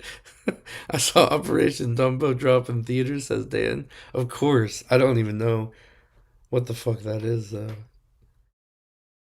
So then I watched Chopping Mall for the first time. Great um, 80s classic that I understand why it's a classic. I had fun with it. Um, Rats, Dan recommended, and I think it might be one of my favorite movies of all time. They hit the nail on the head um, with comedy and exactly what I find funny. It's almost like Tim and Eric meets fucking Nathan Fielder, and they make a movie. Rats with an exclamation mark. I believe it's on Shudder as of this recording. So go check it out. If I have to recommend more highly than anything that's been or will be on this list here tonight, it's Rats. Thank you, Dan, again for recommending it. Fucking awesome movie from 2024. Jacob Wysocki. Go check it out. Hell House LLC 2, The Abaddon Hotel. Admittedly, I only made it halfway through, but I logged it anyway. I don't even think I made it halfway through. And this movie is complete and utter garbage, and I will not be continuing to watch the Hell House movies. Um, I think the first one is trash, and I think the second one's even worse. But I've only seen like 30 minutes of it. But I don't know. Skill House. It was better than I thought it would be. It's one of those movies that it's like it's horrible, but I still think about it sometimes, and I don't know. I feel like I might revisit it 5 years from now, maybe. Um. Oh man, Rats is hilarious. Yeah. Oh wait, that's larger than life. Yeah, I knew that was a Hayden movie. Oh yeah. If you want to know like what my kind of humor is, just watch that movie, Rats. Then I watched for the first time Megalopolis, the Francis Ford Coppola movie that gets trashed a bunch, but I don't know. I actually really liked it, even though it is like batshit crazy, and a lot of it doesn't make sense, and it feels like a fever dream or some sort of weird acid trip. And I don't know if all the things he's trying to say really come across, but I fucking love it, man. Megalopolis. Then I watched at the theater the new I Know What You Did Last Summer, 2025. I think I liked it a lot more after initially watching it than I do right now. I went back the next day and rewatched it at the theater, even because I think I liked it more in my review right after seeing it again than I do now. Because I don't know, it hasn't sat with me well. Anyway, then I saw Eddington. I fucking love Eddington. Ari Aster can do no wrong. He's another one of those directors that's like 4 for 4, five. How many movies has he made? Anyway, I don't think he's made a bad movie. Then I saw Together, and it's one of those movies that was really fun, good watch. I will never rewatch this movie, but don't take that as a negative. I still really enjoyed it. Eddington is a masterpiece. Oh, I agree. Operation Dumbo Drop is the one with Ray Liotta. Damn, Ray Liotta? What the fuck is Dumbo? Like that just sounds so weird. And Danny Glover. Eddington better than one battle after another. I do agree. I enjoyed both, but I think Eddington. I don't know. I loved Eddington. Then I watched Bambi: The Reckoning, which I thought was a complete trash, waste of time movie. I might be in the minority with that, but it's another one of those like sort of take on a Disney classic, but not really, but kind of. I don't know. If you're into that sort of thing, you kind of have to check it out, but it's still not as bad as my next watch, House on Eden. Don't get me started on this piece of shit. Then I watched The Home with Pete Davidson. Not not bad. I enjoyed it while I was watching it, and then listened to somebody else talk about it on a podcast, and they brought up all these different things that after hearing them pointed out, I was like, oh, they were kind of right. There is kind of a plot hole here and some stupid shit there, but I don't know. I kind of enjoyed it, but I'll probably never watch it again. The Home. Then I watched for the first time from 2014 Exists, a found footage Bigfoot movie made by the one of the guys who made the Blair Witch Project, and I thought it was awesome. I had a lot of fun with that. Moving on to August, House on Eden was throwaway crap. Oh yeah, it's everything you've ever seen before, just done even more boringly and worsely executed. So moving on to August, Euro Trip rewatch. Haven't watched this since like high school, and it was a lot of fun. It's fucking hilarious. From 2004, yeah. Then I watched The Naked Gun, the new one, the 2025 movie, Liam Neeson, at the theater. and I went in ready to tear this movie apart. I went in, um, oh, rest in peace, Michelle Trachtenberg, yeah, from Eurotrip. Naked Gun reboot, remake, whatever. I was ready to tear it apart. I thought I was gonna hate it. I couldn't have gone in with like my arms more crossed, and I actually really liked it, and I thought they captured the spirit of the Naked Gun movies, which I grew up on. I've seen a million times. I fucking love Leslie Nielsen in the Naked Gun movies. And I don't know what to say. I actually thought they nailed it. You know, after the bank robbery scene, I thought the bank robbery scene from the trailer that we all saw, which made me not want to like it, was still bad in the movie. But really, it's just the moment where it's like that real Girl Scout, and she tears the face off.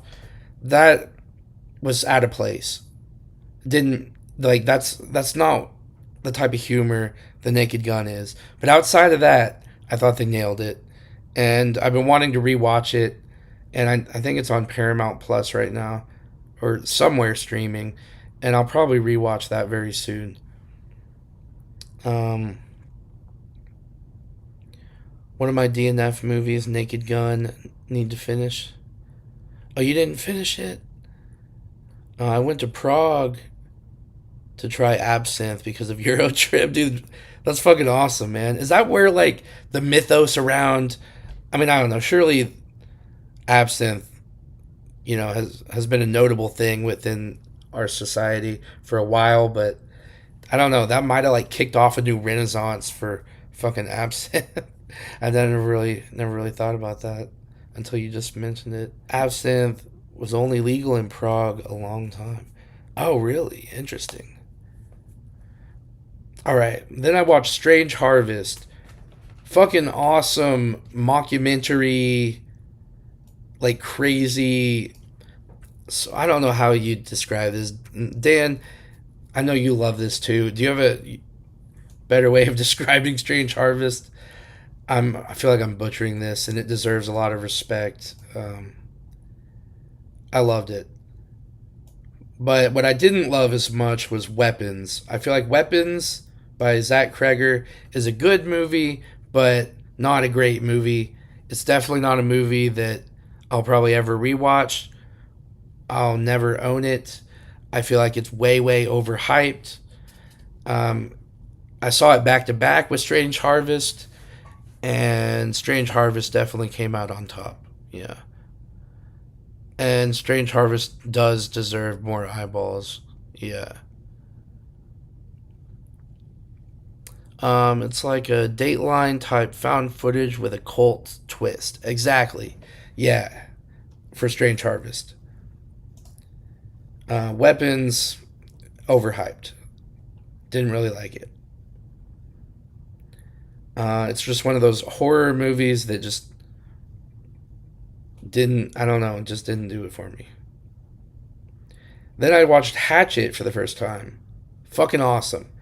Followed by Hatchet 2. Still good. Not as good as Hatchet 1, in my opinion. But really fun, like slasher, New Orleans swamp, deformed creature guy, played by, or his dad's played by Tom Savini. No, wait, didn't Tom Savini play? What's the dude's name? Jim Crowley, right? Yeah. Anyway, Tom Savini was involved. I don't know if he was involved in the special effects, but if you love Terrifier and over the top gore like that, it's a good thing to watch those movies. Then I watched some Sydney Sweeney with Americana. This movie was okay. That's about it. Yeah, I checked out after the reveal. Oh, for which one? For Weapons? Or are you talking Americana? I think you're talking Weapons, yeah. Weapons, one of those where I either see it at the top of people's top tens or the most hated of the year list. Yeah, and I'm in between. Like I didn't hate it, but I'm never gonna watch it again. And I thought it was just kind of stupid and just didn't do it anything for me. And I don't understand. I don't even really understand why it's getting so much. I feel like the attention it's getting is from people that don't watch many movies. I feel like it's getting attention from like positive attention from people who might go out of their house like once a year to go to the movie theater. They might only watch like 5 movies in a year, but maybe I'm wrong. I don't know. I don't hate it. It was actually really good before it fell off the cliff. Huss was in Pete and Pete, speaking of Eurotrip. What the fuck is Pete and Pete? I've heard people reference that and talk about it. Yeah, some YouTubers might see a couple dozen new movies at most and make it top 10. Yeah, Pete and Pete was an old Nickelodeon. Oh shit, Nickelodeon show. Two brothers named Pete. Interesting. Next I saw Jimmy and Stiggs. Fucking awesome. As I said in my review, I feel like if you don't like Jimmy and Stiggs, we can't be friends. It's just look. I don't know. I understand if you don't like it because it's a lot of just two dudes cussing at each other, sort of shit. But the uh, the practical effects that like are so bad they're good, where it's like it's not supposed to look realistic.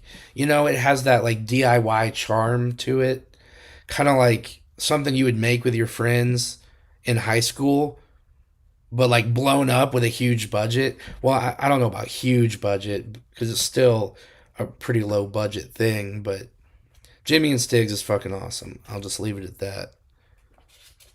Trachtenberg was on there. Huss played Artie, the strongest man in the world.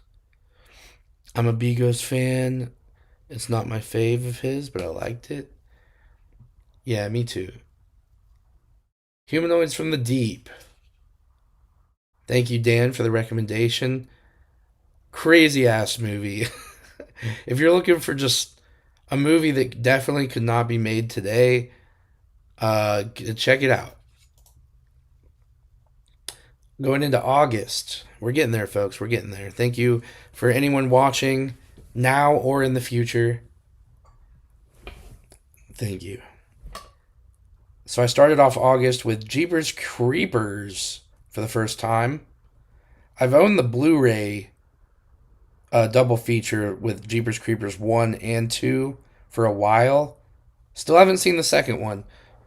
And obviously there's a lot of like the director's a bad guy who probably shouldn't even like be out roaming the streets in society. Um, but you can't take away, in my opinion, that like Jeepers Creepers is still like a pretty fun movie with Justin Long and can't remember what the actress's name that plays his sister is, but she's great. It's a very like unique movie that, having seen a lot of horror movies myself, probably not as many as some of you out there, obviously Dan and probably Ben and all you guys watching, but it still felt fresh even having seen a ton of horror movies. It still felt unique. And these days it's hard to find movies that feel like that. I mean, I know it's from 2001, but still, even watching it today, it feels fresh. I don't know. Humanoids is an all-time fave, says Dan. Hell yeah. Then I rewatched Eddington. Still loved it, but it definitely on the second watch seemed like it took a while to get to the sort of climax turning point of the movie without spoiling anything. All right, then hold on. Why is this on here twice? What the fuck? This doesn't make any sense. Hold on a second.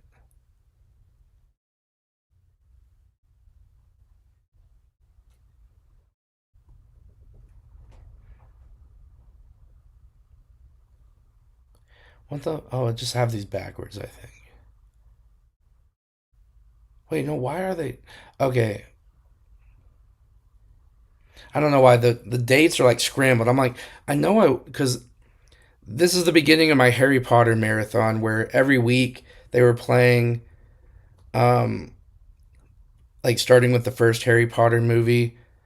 The next week they like went to the next one, and for 8 weeks they went through all the Harry Potter movies, and I was there at the theater each week for every one of them. I grew up with the Harry Potter movies. I am about the same age, I think a little bit younger than Daniel Radcliffe in real life. So when the movies were coming out, I'm about the same age as he is in the movies, and I don't remember if I saw all of them at the theater though, but I don't know. They were definitely like I was the right age when they were coming out, and so I have a lot of nostalgia for them. I still think they're all really great, but I don't really have a lot that I haven't already said in those reviews, so I'll just skim through them. So obviously, first week, Harry Potter and the Sorcerer's Stone, Philosopher's Stone, whatever you want to call it. Next week, which I actually wasn't able to see a movie in between. So then the next week, I saw Harry Potter and the Chamber of Secrets. Then I watched Sinister, rewatched Sinister. Still freaky ass movie, but I wish they had gone and taken. I wish they hadn't gone with the little kid shit. I think that's the worst part of the movie. And I've heard the second one doubles down on that idea. It's also the worst part of the Black Phone, in my opinion. All the ghost kid shit.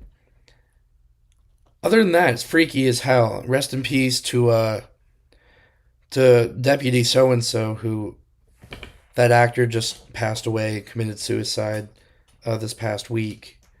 Um, what's his name? I can't just bring that up and not. Hold on, I don't know why my live stream's replaying itself.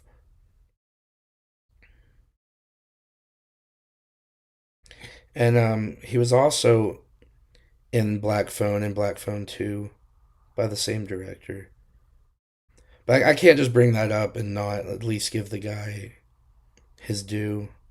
James Ransone. Is it Ransone? Am I saying that right? Rest in peace to James Ransone. I haven't seen a lot that he was in. Apparently, he was in The Wire. What I really know him from is playing the deputy cop in Sinister.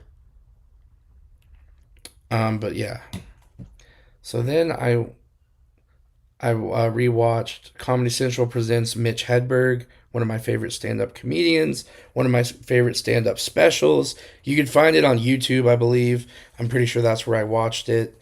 Go check it out. If you don't know who Mitch Hedberg is, Mitch, spelled just how you think it is, Hedberg, Hedberg.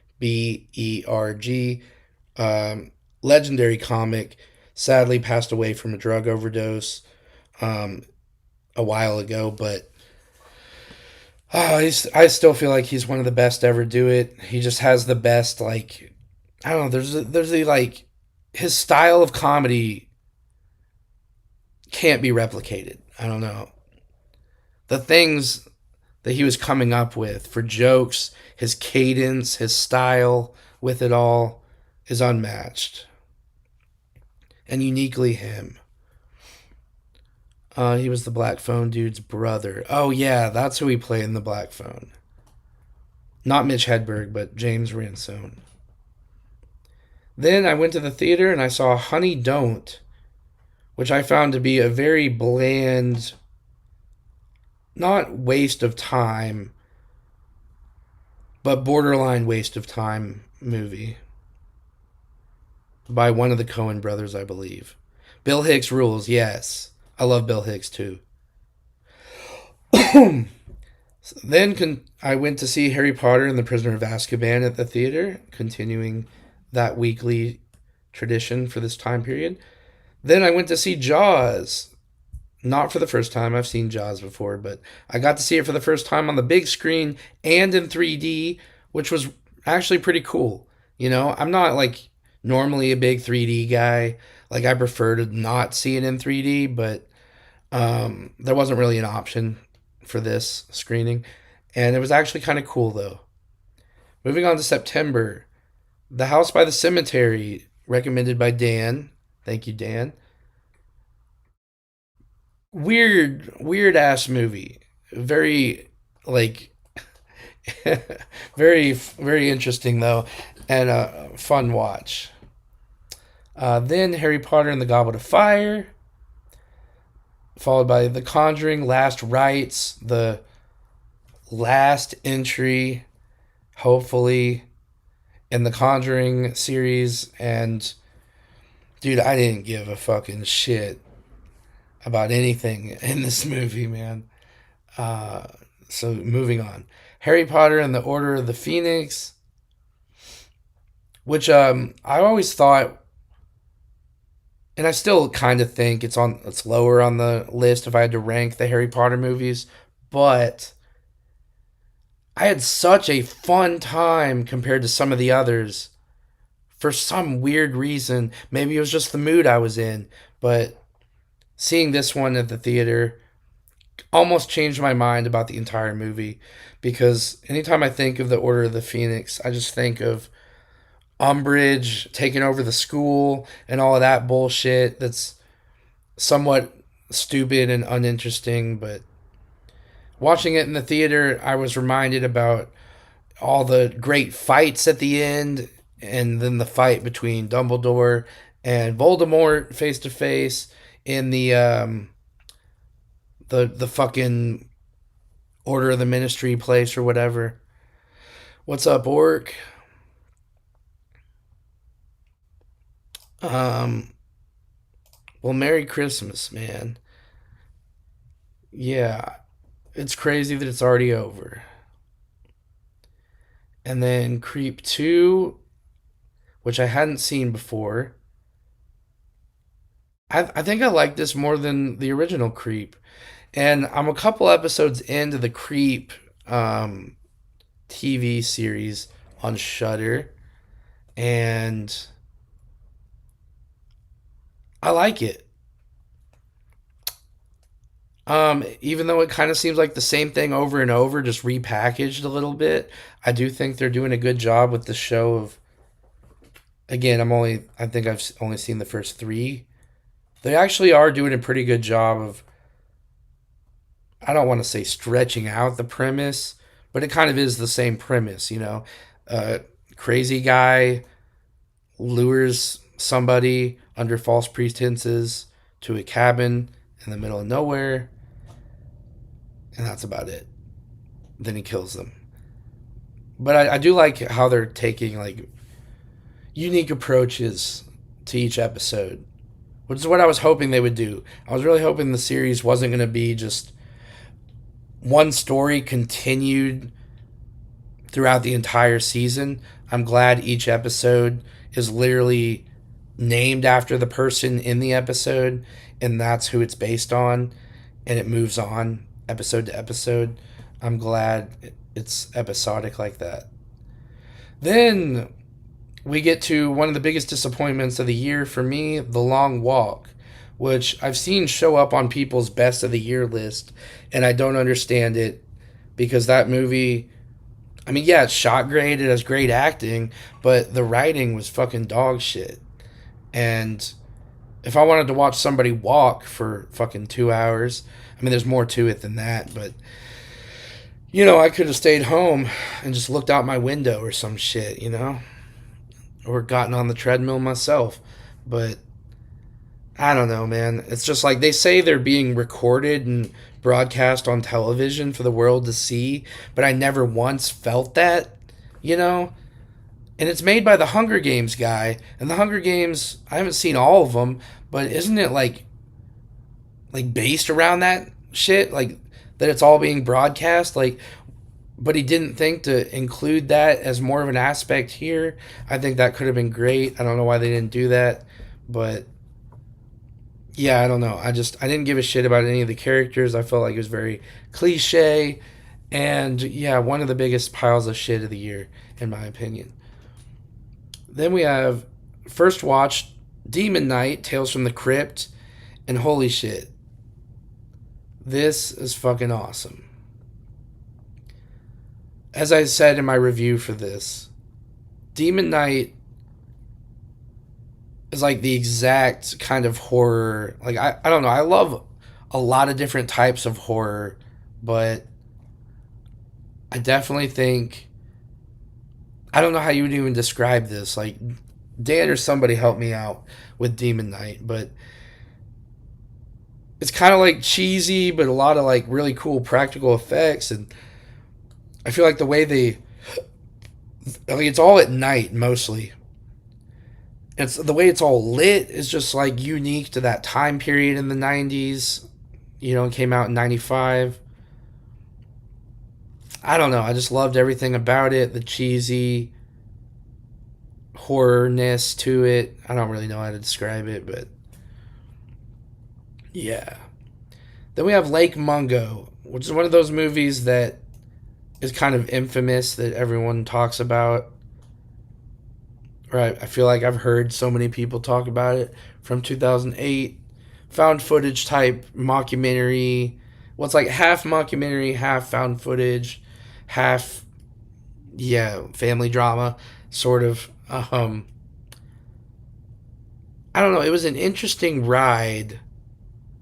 I think I liked it more right after I watched it than I do right now. I'm definitely probably never going to watch this again.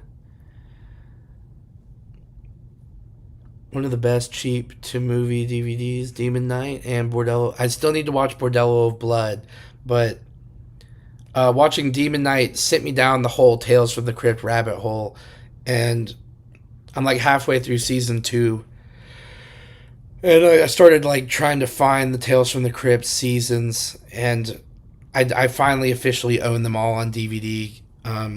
There's never been an official Blu-ray release for Tales of the Crypt, to my knowledge, at least Region A. Maybe there's a Region B from Germany or some shit, but it's also not streaming anywhere. So the only way to watch Tales from the Crypt currently is either on YouTube in pretty shitty quality, which is still like cool that that's an option, but um, or you own the DVDs. So I made it I went on a mission to find all the fucking find all the DVDs. So yeah, I own all 7 seasons now. But I still need to watch Bordello of Blood, like you mentioned, Orc. I still haven't seen. Or what did you say? Hold on. Demon. Hold on. For some reason, I didn't see some of these comments. Hold on.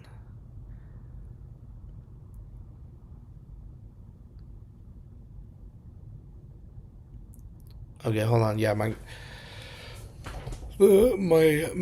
messages or the chat got fucked up. Hold on.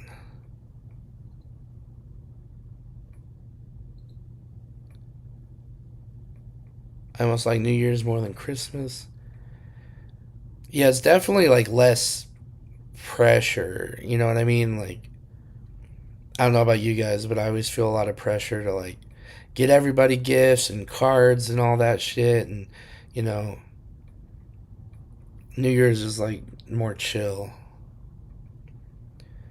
They have a good Christmas episode on the Creep tapes. Interesting. I might need to start watching it again because I already have season 2, right? We get to see, dude. Where were these? How come these comments didn't show up until like right now? Hey, and do you have any resolutions for 2026? I do have a couple that.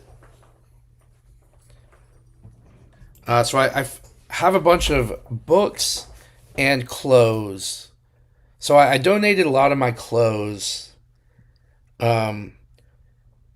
to make space in my closet not long ago, but I still have like a handful of things that I'm gonna try to sell on eBay, clothing wise, and then I need to. I've got like a whole box of books that I've been procrastinating on taking to half price books. So those are like less resolutions and more of just I need. Well, I guess that's what resolutions are. I'm just need to stop being lazy with it and actually get out there and just you know I don't know. It's just such a fucking tedious process taking photos of clothes, and I've got Blu-rays I need to list on eBay too that I need to take pictures of. But that's my goal is to get rid of shit, which is kind of the opposite of what this channel is mostly about, which is collecting shit. But I'm trying to make room for the new shit. You know what I mean? But that's about it. Um, The Demon Knight is one of the 90s best, and Dan says he dug The Long Walk. I just don't get what everyone loves about The Long Walk. I don't know. And then it has that whole, like, it was all a dream at the end, like, spoiler alert. Um, it's like, what the fuck is this shit? You know, like, it's kind of up to interpretation, but still. Demon Knight's amazing. Might be one of my top 10 horror movies of all time. Just a fave. Crypt Keeper is a great addition. Wish they made more movies. Dude, I know. Like, I mean, luckily we've got 7 seasons of the show, but holy shit. The show is just like. Again, I'm only halfway through season 2, having started at season 1, but almost every single episode, like even the worst ones, are still fun. And the best ones are like home runs. It's like, holy shit, where has this been all my life? Like, I am very jealous of you guys that, I'm assuming a lot of you grew up with Tales from the Crypt. Holy shit, I wish I had had that type of shit when I was a kid. I mean, it obviously existed, but there's a lot of shit I was just unaware of, horror wise, especially when I was a kid. Um, let's see. I still haven't seen Lake Mungo, but I want to see it. It's definitely a fun watch, but once you kind of like, I don't know, there's a little bit of a twist here and there. And once you kind of know the twist, it kind of ruins rewatchability. That and it's just like kind of a slow and depressing movie, but definitely worth watching at least once. So I don't want to like totally say don't watch Lake Mungo by any means. Nobody talked about Lake Mungo when it came out. That built its audience over the years. Oh, interesting. It's not even because it's Tales from the Crypt, but Demon Pone's Bordello. But you'll really like Bordello of Blood. I know, I need to just sit down and finally watch it. Hold on, the chat's getting fucked up again. I swear to God, it reaches a certain spot, or I don't know like why it does it, but it randomly just like will shift, and then I have to like find my spot again. That and I swear some of these comments didn't even like show up until like a few minutes ago. Yeah, it's definitely a blood pressure holiday. Yeah.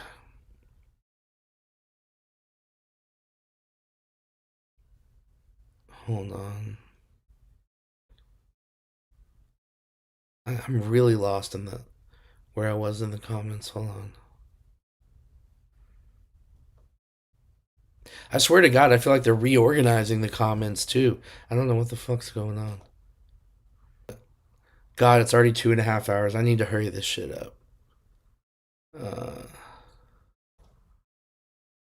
it wasn't all a dream. What, the long walk? I mean, I don't know. That's not the only reason I don't like it, but I feel like that's kind of one of the most more obvious, probably on the nose interpretations, though, is that, yeah, I don't know. I feel like I watched a completely different movie than the rest of the world with The Long Walk, apparently.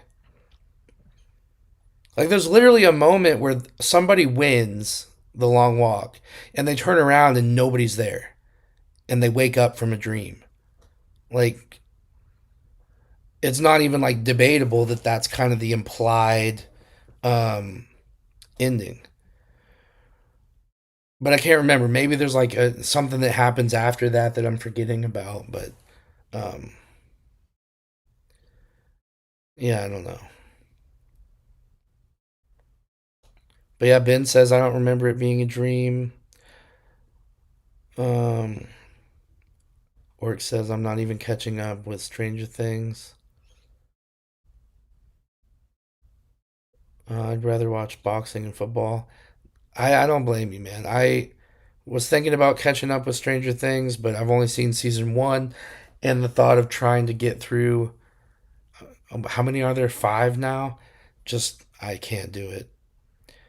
Grew up with the reruns of Tales from the Crypt, says Ben. Hell yeah. There's tons of great cinema. It's just having the time to watch it. Yeah.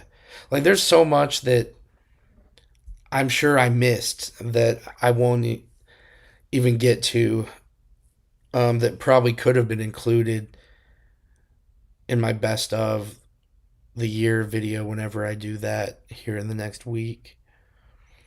Was that'll be like a traditional video, like pre-recorded upload though. But I've been waiting to at least see Marty Supreme because I'm expecting good things from that before I make that video.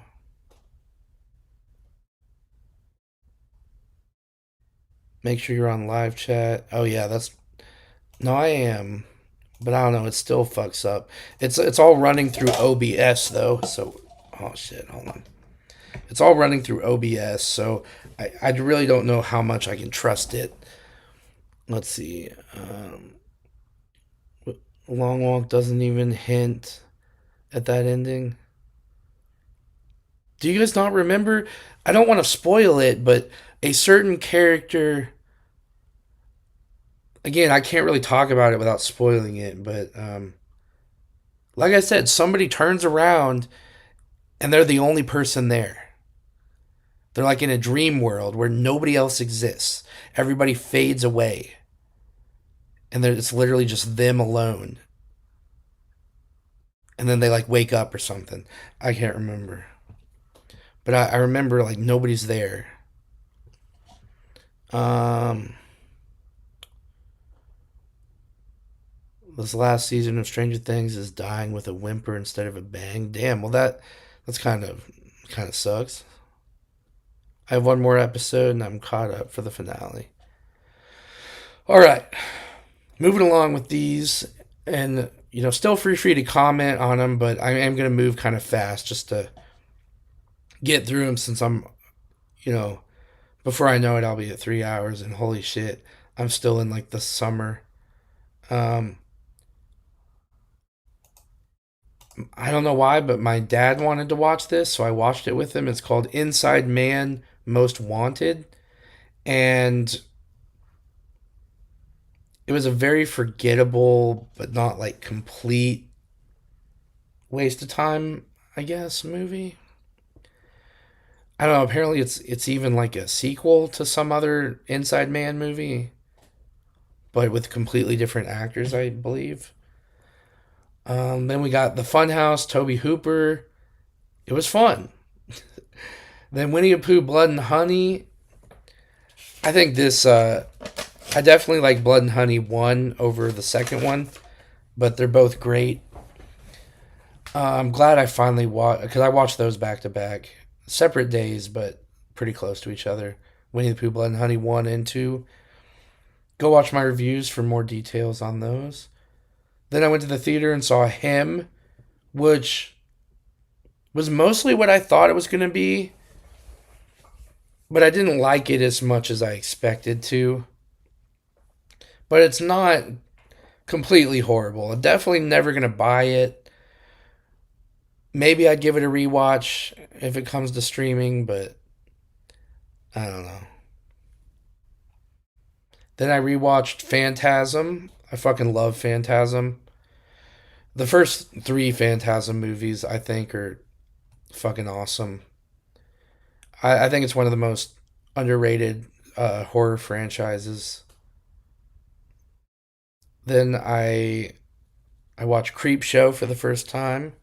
Again, most of these, like, this is all building towards October, so I was really like getting in the classics that I'd never seen before. Creep Show 1's fucking awesome.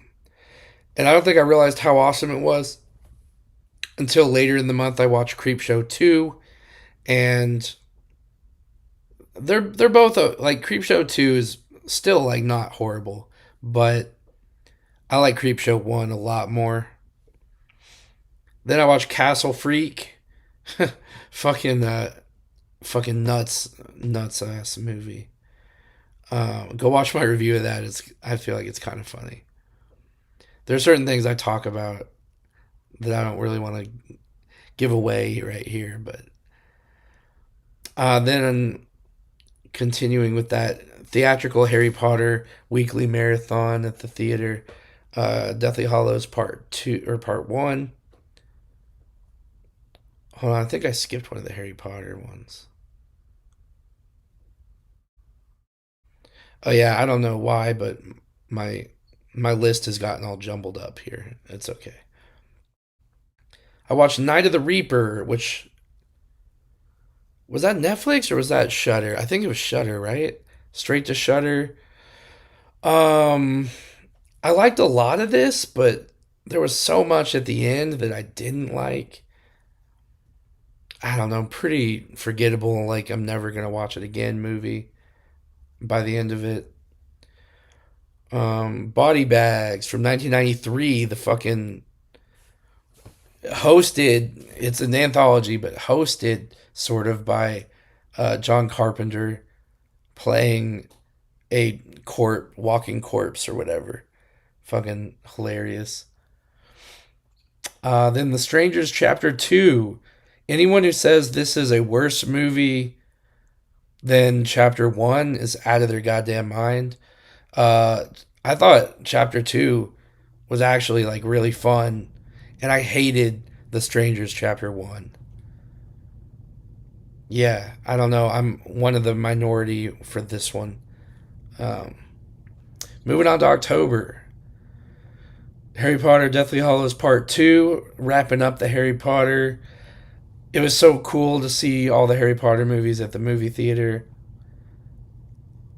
It was such a fun experience being able to do that. One Battle After Another at the theater, which I thought was a pretty fun movie. Definitely a lot better than Licorice Pizza, in my opinion. I didn't really care for Licorice Pizza that much.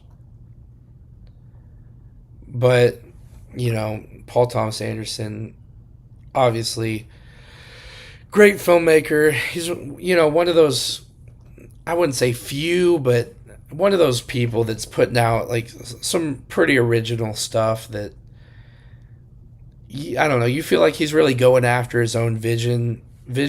I know One Battle After Another is like inspired by or based on loosely a novel, but still, you know what I mean. Sean Penn loves the black girls. Yeah, you love black girls. I love black girls. Then I watched The Last Matinee, which I thought was pretty fucking cool. Recommended by Brad at 4K Tent Revival.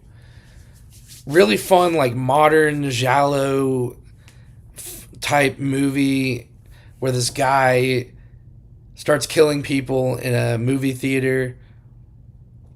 Yeah, it's pretty cool. It's a fun one. Then I watched The Barn, which was very, very, very disappointing.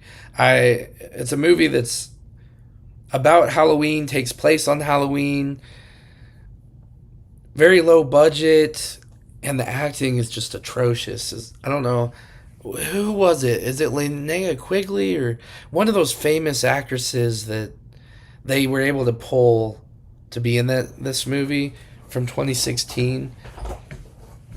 I made the mistake of jumping the gun and buying the Blu-ray for the Barn and the Barn 2 before having seen either one, and I still haven't seen the sequel because I hated the first one so much. Um, I don't know. It's not even like for me so bad it's good, but I could definitely see how it might be that for some people. Last Matinee is a fun slasher. Hell yeah. The new Strangers trilogy is garbage. I don't. I definitely liked part two though. Like I genuinely liked part two. But again, I know I'm in the minority. Even though the first part one is fucking like a waste of time. Like, why did they even make this? Like, not just a waste of time viewing wise, but a waste of time for everyone who was a part of that movie. But you know, we got chapter two, which again everyone hates except for me, so I kind of stand alone on that. But then I watched Bone Lake, which I thought was pretty fun. Like, it definitely could have been more erotic. You know, it like kind of borders on erotic thriller, but doesn't quite go all the way with that. But it was still like a very interesting, fun watch. It's one of those movies where you're constantly thinking like, how would I react if I was in this character's situation? And yeah, I thought it was a good time. The movies suck. They were just dragging their feet in two. How I don't understand. Why does everyone hate The Strangers Chapter 2? I still don't understand. Like, I don't know. I thought it was still like a really fun, pretty fun movie. But I don't know. Anyway, then I rewatched Society. I fucking love Society. It's one of those movies I go back to pretty frequently. It was boring. Dude, I don't understand. People have said that, but the whole movie's a chase scene. How do you get bored during a chase scene? I don't get it. I didn't know that this Strangers Chapter 2 would be the movie everyone turns on me for, but I guess it makes sense because I already knew I was the only one that liked it. Then I got halfway through The Demon's Rook and turned it off because I just wasn't in the mood, and it was kind of like one of those low budget, shitty acting, decent practical effects, though, sort of movies from 2013. It's on Tubi, I believe. I don't know. It's one of those movies that got a Vinegar Syndrome release. So instead of blind buying it for $40, I decided I'll check it out on Tubi. Then I rewatched A Girl Walks Home Alone at Night, one of my favorite movies. And goddamn, I love this movie. Society is another all timer. Dude, yeah. And if you've never seen A Girl Walks Home Alone at Night, it's one of the more underrated, in my opinion. Well, I don't even think that's my opinion. I think it's. I don't know. It seems like if you know about it, you like people that have seen it like it, but it seems like a lot of people still haven't heard about it. So that's why I try to talk about it. A Girl Walks Home Alone at Night. Such a mouthful of a title, but a really kind of understated vampire western story. Speaking of western, my next movie, I rewatched Devil Rider, the Culture Shock releasing former partner label of Vinegar Syndrome title. I fucking love Devil Rider. It's like there's not much to it. It's just a very like simple western sort of thing where these rich city folk go out to this dude ranch because they're going to try to develop a hotel, or it's either a hotel or they're just going to build a dude ranch on this like farm property. So they're staying at this like I don't know, these people that already have a farm on the property. I don't really know.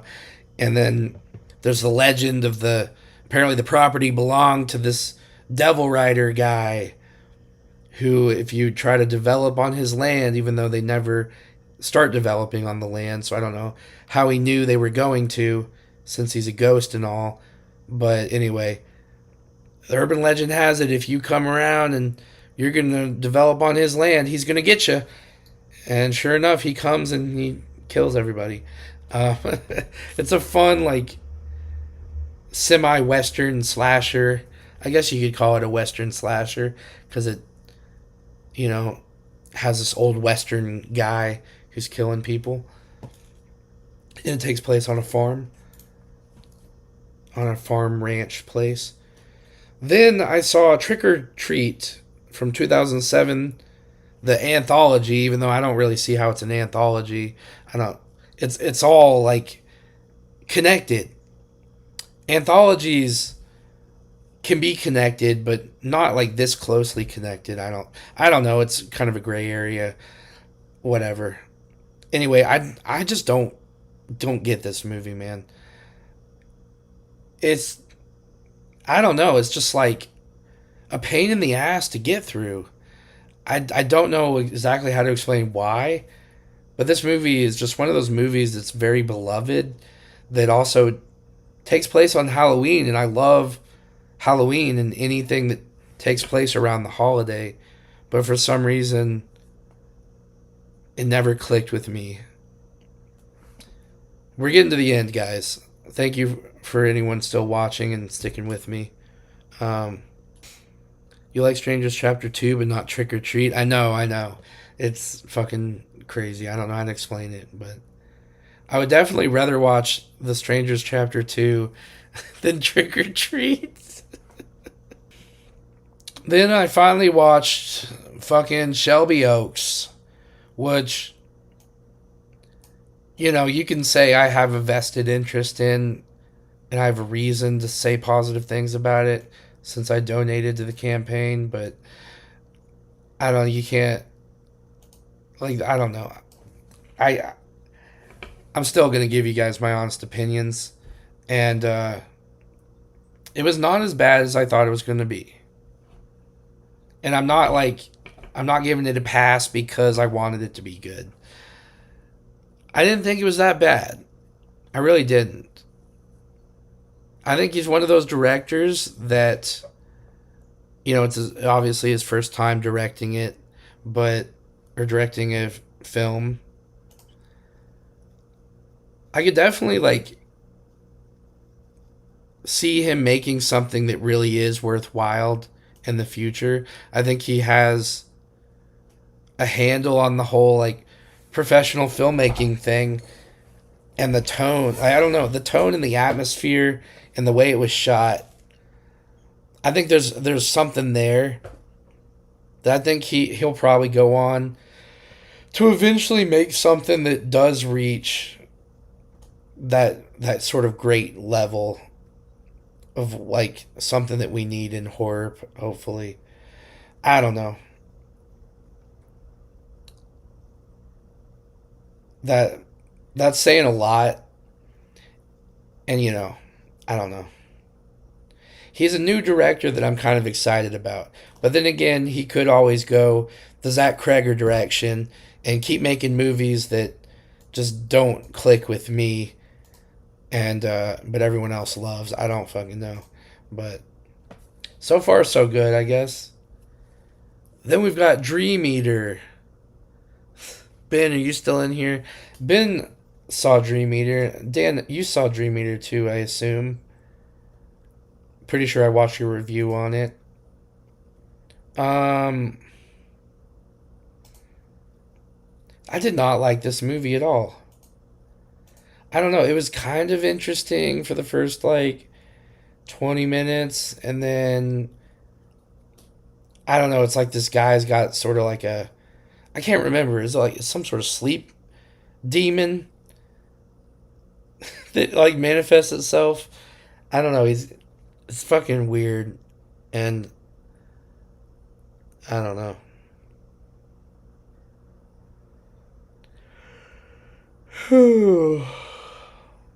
Hey, thank you, Orc. Thank you for the support. Um, what are you saying? Yeah, it was ass.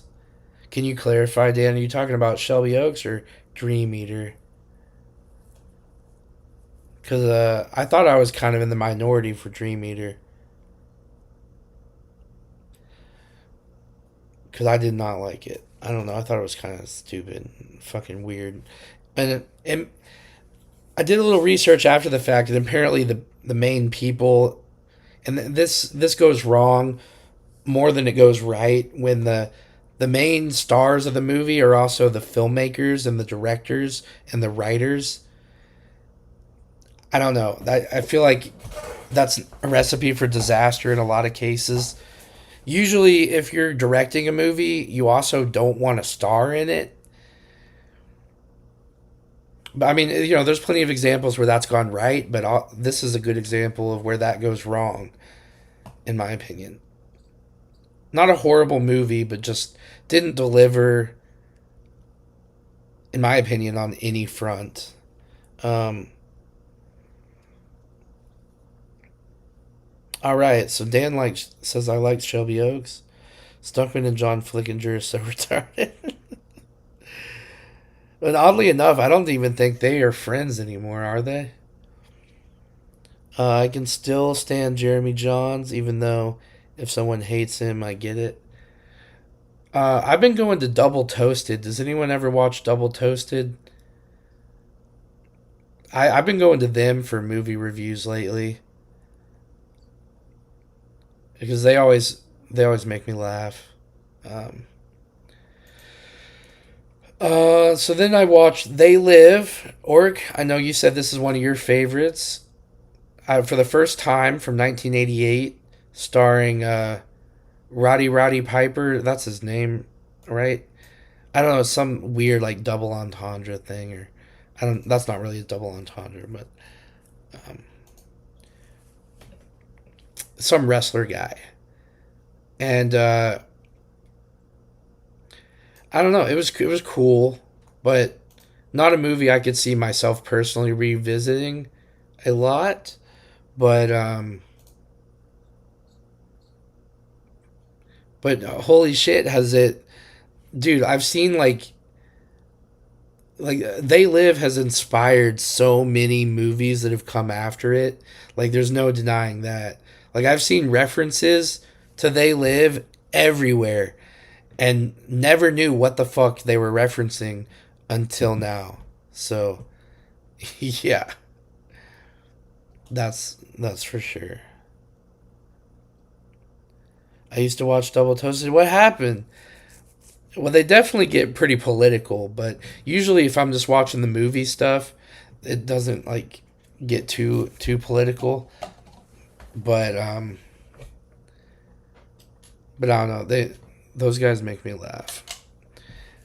And Red Letter Media, but they're not like as consistent with reviewing the newer stuff all the time. All right, we're moving into November, so we're getting there, guys. We're almost there. Thank you again for hanging with me. Um, well, hey, you gave it a shot, and that's what matters. Yeah, and again, don't. I'm not saying I did not like it. Which, by the way, Keith David, that fight that they have that just like goes on for like literally 10 minutes is fucking probably one of the best like scenes in cinema history. Like, holy shit. Um, I want to go rewatch just that scene over and over. Um, yeah, I watch RLM a lot. Double Toasted is good. They just have a bunch of random shows. Yeah, see, I've only watched like their movie stuff. I assumed based on their set that it's more like a radio show that talks about a bunch of different shit. They just cover movies from time to time. It's not like specifically a movie thing, I don't think, but I think David is up there with Freeman and a dude who does Planet Earth. My top three. I mean, I sound like I'm retarded right now. It's just the font is so small and my eyesight's going out, guys. I'm getting old. I think David is up there with Freeman and the dude who does Planet Earth. My top three guys to narrate Same with Ron Perlman. I assume the Planet Earth guy. Are you talking about? Oh no, I'm going blank on it. Shit, I'm sure Dan or somebody knows. What the fuck is his name? But I know what you're saying. I know what you're saying. Ron Perlman also has a great voice. Yeah, they had a breakup with these other dudes and split into two podcasts. And I like the other guys. Who are the other guys? Maybe I need to check them out, Ben. It's Carpenter and Piper, and it's hilarious. Wait, what are you referring to? Oh the commentary for They Live. Oh fuck yeah! I might need to track down that DVD then, or it might be with someone else. But they talk about the fight holding the world record for a single fight's longest movie scene. That's fucking awesome. The UK guy. I don't want to look it up. David Edinburgh. Yeah, that's you got it. That's who I was thinking of too. So we're on the same page. Yeah, hell yeah. And next, moving into November, so we're almost there. Begonia. Fuck, I loved this movie. I funny enough, correct me if I'm wrong, but it watching it, I was thinking to myself, like, this reminds me of something Ari Aster would make. And guess what? Ari Aster fucking produced it.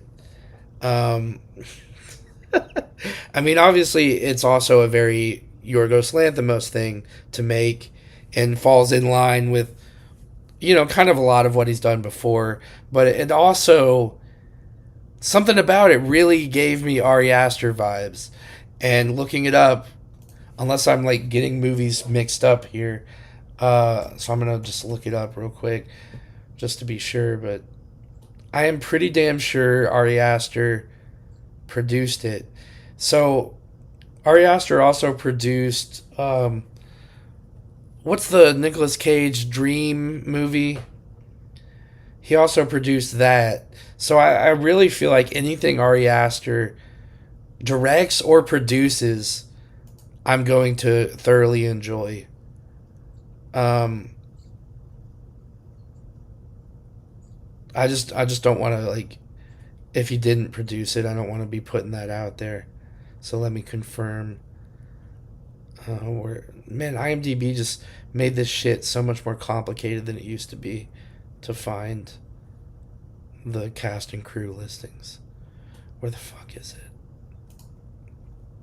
Oh, it's like tiny font in the fucking top. Okay. Anyway, Begonia was crazy, yet produced, not executively produced, but produced nonetheless by Ari Aster. And of course, several other people, more than several. I wonder if Emma Stone, because she likes to produce a lot of the movies she stars in. I'm going to see if she's in here. And then I will get back to the list, I promise. Okay, Emma Stone's not on there. Yeah, none of these other names stand out to me, but, you know, I don't know everything about who produces what, but Ari Aster did produce Begonia, so that's cool.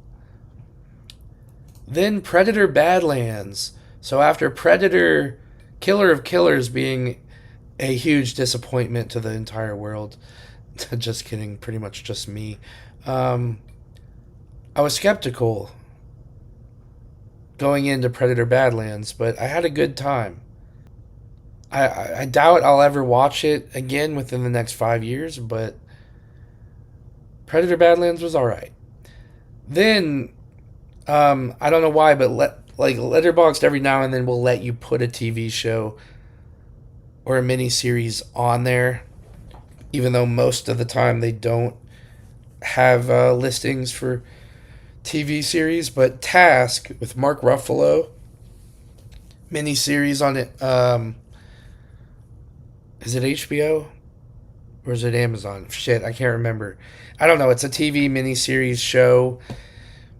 It was good. There's just one plot line that's kind of central to the entire thing, but I don't know if it even needed to be in the show revolving Mark Ruffalo's son. I won't spoil anything, but oh, they started adding TV shows this year. Oh, okay, well that's cool. But it was a really good show, a nice easy watch. Well, I wouldn't say easy because there's some heavy shit in the show, but easy as in like it keeps you wanting to go to the next episode. You know what I mean?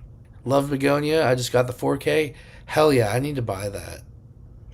Yeah, Emma's great, dude. Emma Stone gets better and better in each fucking. I swear to God, each movie that she's fucking in. I don't like most of the big horror YouTube channels, but Spooky Astronauts puts in the work. Yeah, I don't watch her as much as I probably should, but she is great. I don't always agree with her, but it's a great channel. Lee Shriver. Lee Shriver is the voice of Hard Knocks. Dude, how the fuck did I not know that? Is that real? Dude, that's fucking awesome. He has a good narrating voice too. I still think they need to get their shit in order for Hard Knocks and release a physical media set. Because they, I don't need to go into this right now, but they make it hard. Like, you can't really just go back and rewatch any season you want of Hard Knocks. It's like you can only see the season that's currently premiering, and that's it. There's no physical media. There's no, like, I don't know, maybe on ESPN.com or whoever produces it. Or don't even know. Is it HBO that produces it? Fuck. I don't know, but maybe there is a way, but anyway. Um, I just love how Perlman shits on anything political or writer strike shit. He really is a people's champ. Yeah. Need to see the Green Planet movie. The Begonia is a remake of. Dude, me too. As soon as I heard that it's like technically a remake, um, I thought the same thing. Badlands was the Disney Plus version of Predator. It killed the franchise for me. It wasn't that bad. It was definitely just like family friendly. Here you go, shit on a plate. But I don't know. It was fun for a one-time watch, but I didn't really expect much after Killer of Killers, which was pretty lame in my opinion. So I don't know. It was better than that. They started adding TV. Oh wait, I already read that. Hold on. One of Us is the other podcast. One of Us. Okay.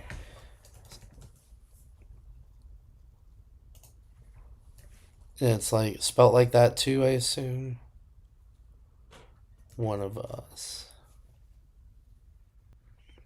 Top two actresses in Hollywood, in my opinion, are Eva Green and Emma Stone. Eva Green doesn't really get much attention, but she is great. It just isn't a Predator movie. I do agree, Dan. I agree with everything you're saying. I just still thought it was okay. Predator Badlands.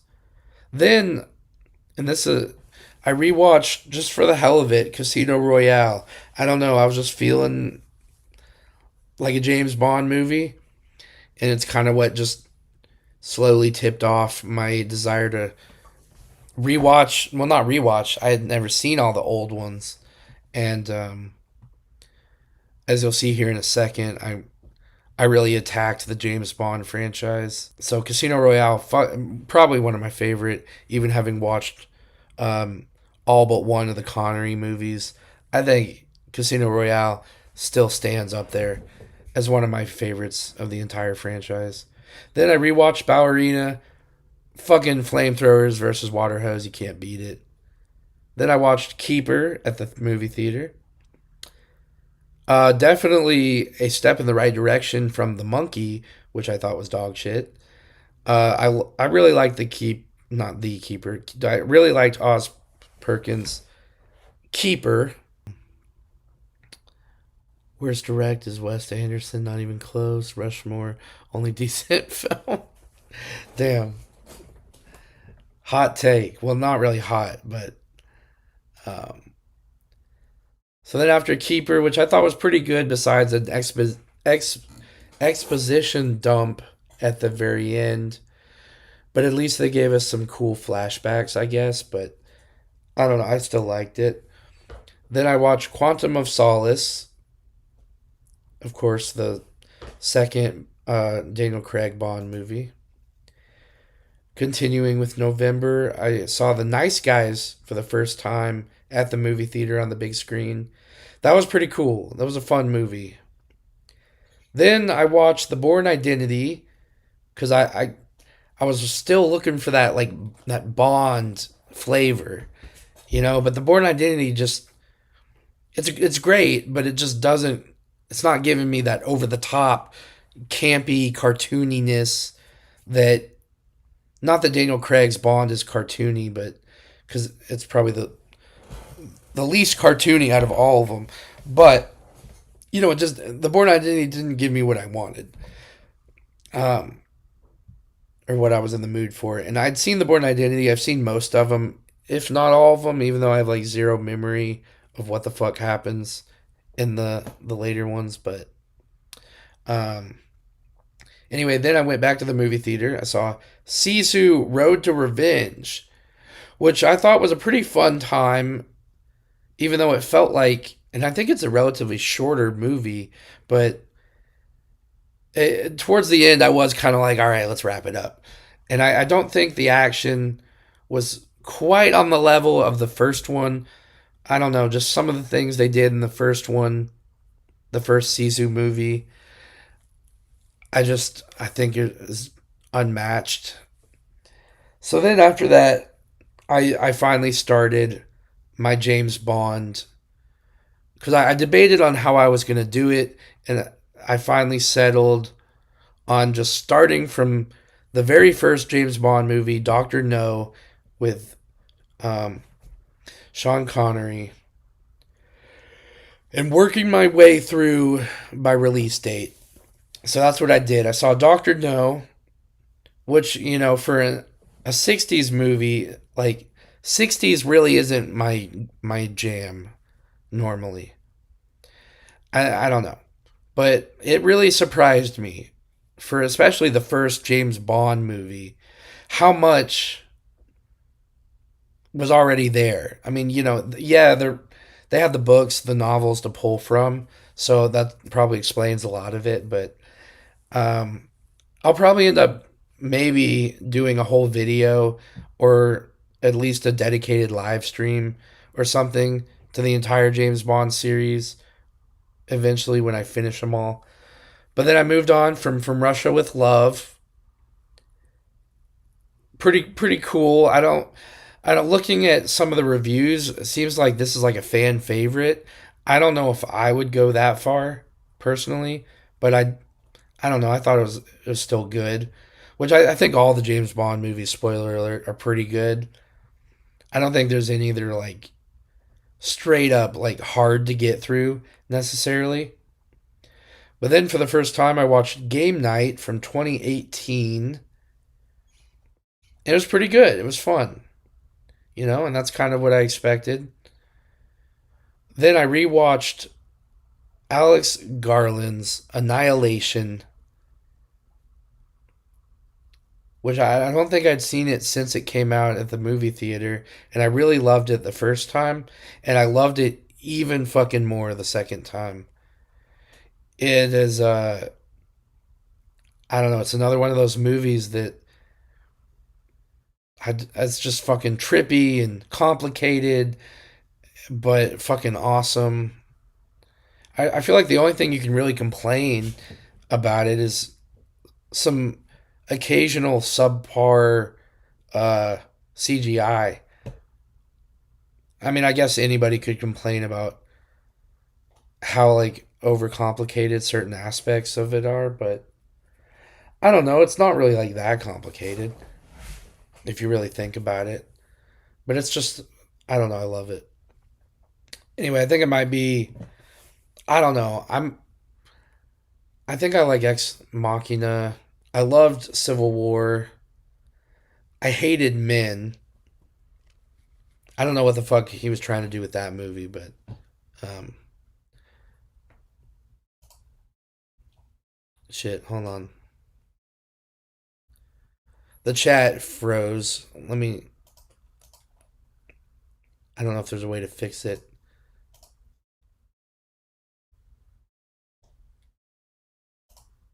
This is what happened earlier, where like the chat froze and then new messages like didn't pop up for like forever. All right, hold on. Where?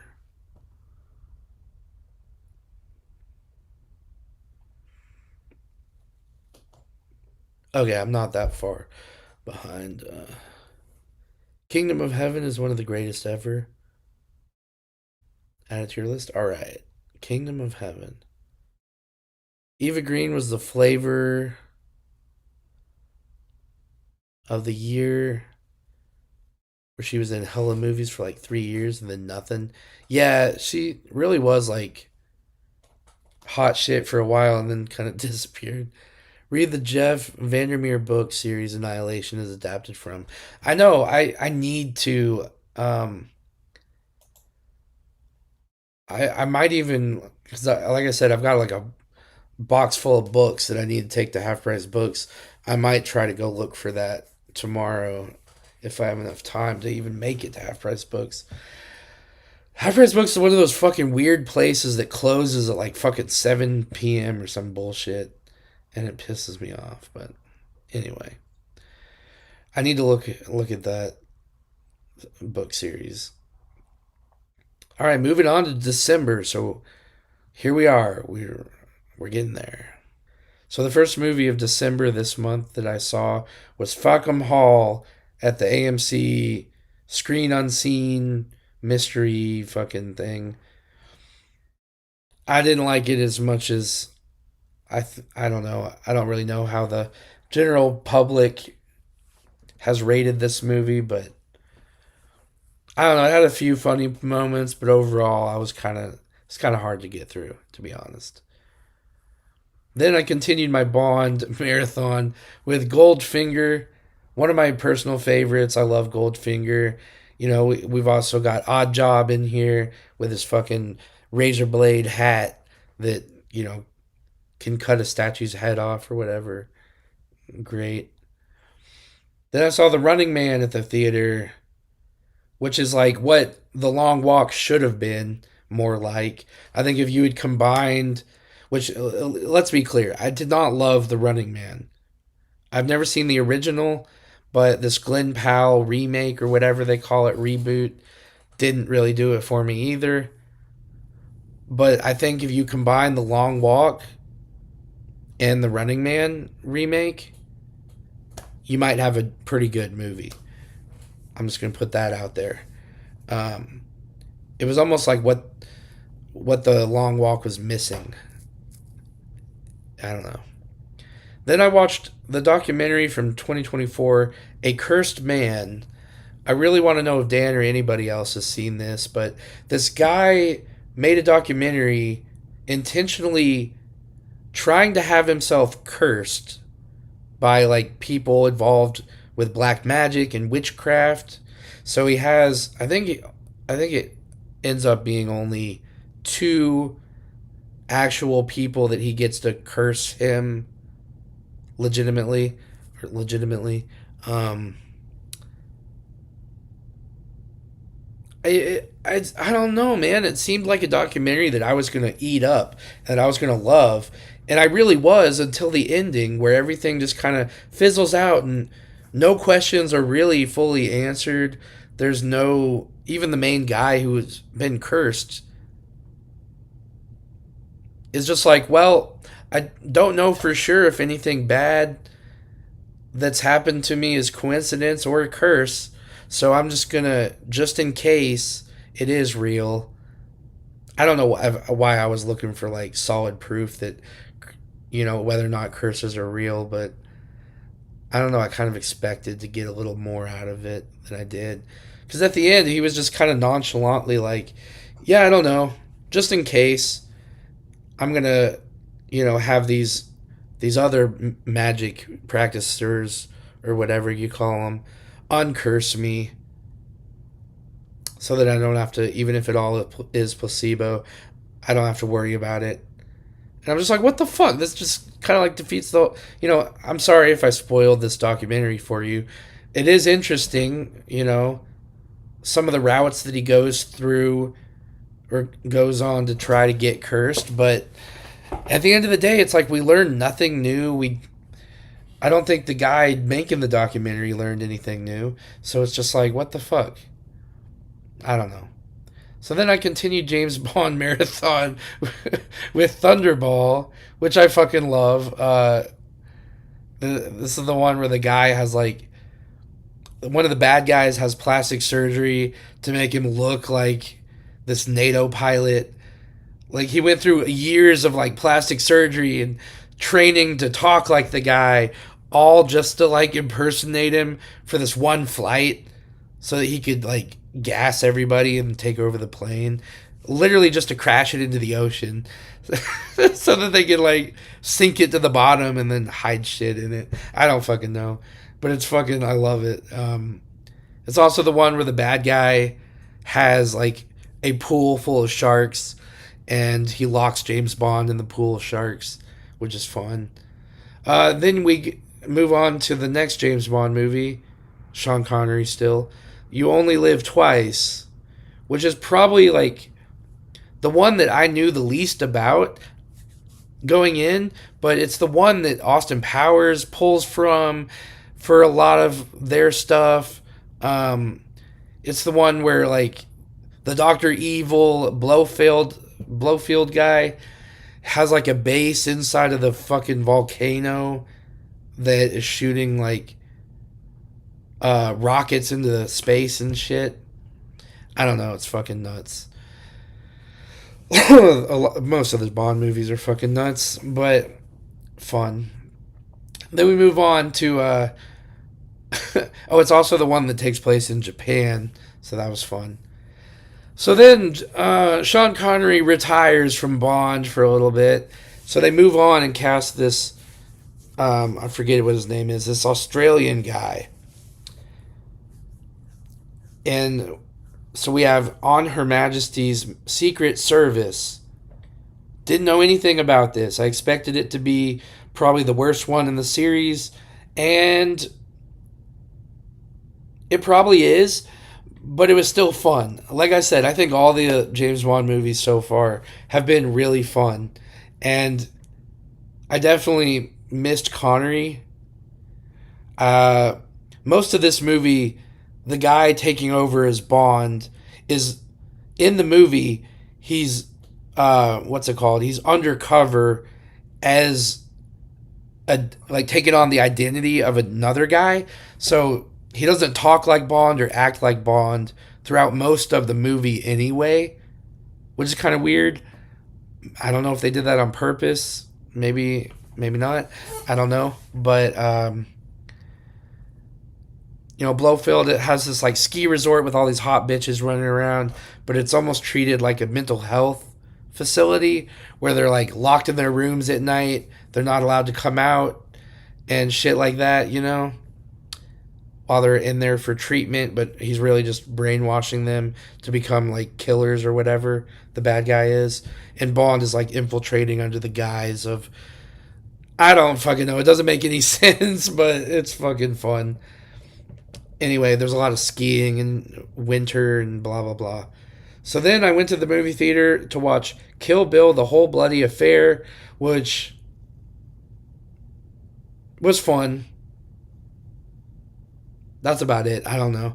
It was fun to see these in the theater. But as far as like added extra stuff, you're not missing a lot if you're just going to put in Volume 1 and 2 back to back into your Blu-ray player. They do change a couple things here and there, and they change a little bit of how they connect. And I don't know, apparently there's like sort of a twist that they choose to leave undiscovered or unmentioned until the very end of the movie. I don't want to spoil it, but I'm sure you guys have all seen it. Anyway, it was great though. It was fun to see it at the theater. Then, did the chat freeze again? No. Okay, I think we're good. Then I rewatched Matt Reeves' The Batman, the Robert Pattinson Batman from 2022. Holy shit, I love this movie. I forgot how fucking good it is. Yeah, Paul Dano. No, I don't know. I don't love or hate Paul Dano. I think he's fine as the Riddler, but man, this is like almost better in my personal ranking than The Dark Knight. But I Heath Ledger's performance as the Joker is the reason I would put The Dark Knight over the Batman. But I feel like the Batman, the Gotham that Matt Reeves created, is like the perfect Gotham City, um, in my opinion. Yeah, I don't know. Fucking awesome movie. Um, Sounds like the plot from Possession of Michael King. I don't know what that is, but uh, should I buy 2001: A Space Odyssey, Hayden? It's finally in stock on Amazon and not from a third-party seller that opened the case in India. First of all, good eye, good for catching that shit. And um, what's the price? We need to know the price. But I will say I do own the 4K for 2001. It does look amazing, but I would still say it depends on the price. But oh, $16, buy it. Yes. Yeah.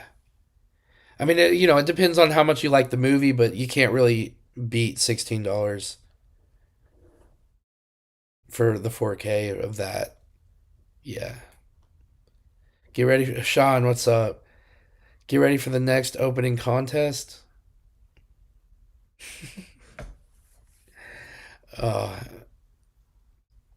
so then moving on, the next movie continuing with my James Bond marathon. This is the last James Bond movie that I've current like. This is up to date with where I'm currently at. Is Diamonds Are Forever. Sean Connery comes back after the Australian guy had his one-off James Bond movie, never to return to the role. What the fuck is going on in this movie? Like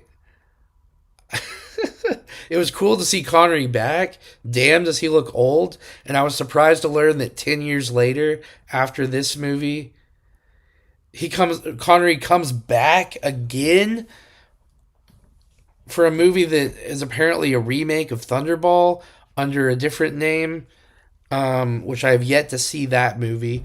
But he was already looking old in Diamonds Are Forever. It's like, holy shit, he disappeared out of the James Bond role for like, what, 4 years maybe? And he already looked like he aged 15. Um, but anyway, Diamonds Are Forever is still a fun movie, takes place in Vegas. Um, what's the you don't get to see her very long, but hold on, Diamonds Are Forever. You get another like female chick with one of those sort of innuendo names that's pretty funny. What is it, like a lotta caca or something? Hold on. Oh no, it's O'Toole. Hold on, what's her name? Hold on, give me a second. I don't know if this will be like funny enough to be worth it. Plenty O'Toole, and she introduces herself at the fucking table at the Bond. It's like, yes, my name's O'Toole, Plenty O'Toole. And then she's like, oh, must have gotten the name from your father, huh? That was a horrible impression, but Um, I don't know. It's funnier if you see it in the movie, but I love the just Octopussy fucking. I love it when they give the girls like these crazy sexual names and shit. It's fucking great. And that's even though she like almost immediately, literally gets thrown out of the movie, and you never see her again. It was great. She was great while she lasted, Miss Plenty O'Toole. So next, I watched the Predators documentary, the documentary that is about To Catch a Predator. And I don't know, I didn't really learn anything new because I kind of knew like most of the ins and outs of the controversies around the show and all that shit, which they touch on. Um, Bronson greater than Connery. I think I agree, but I grew up with Bronson, so I'm a little biased. But I'll admit it took me a little bit to get into Connery, but once I got in,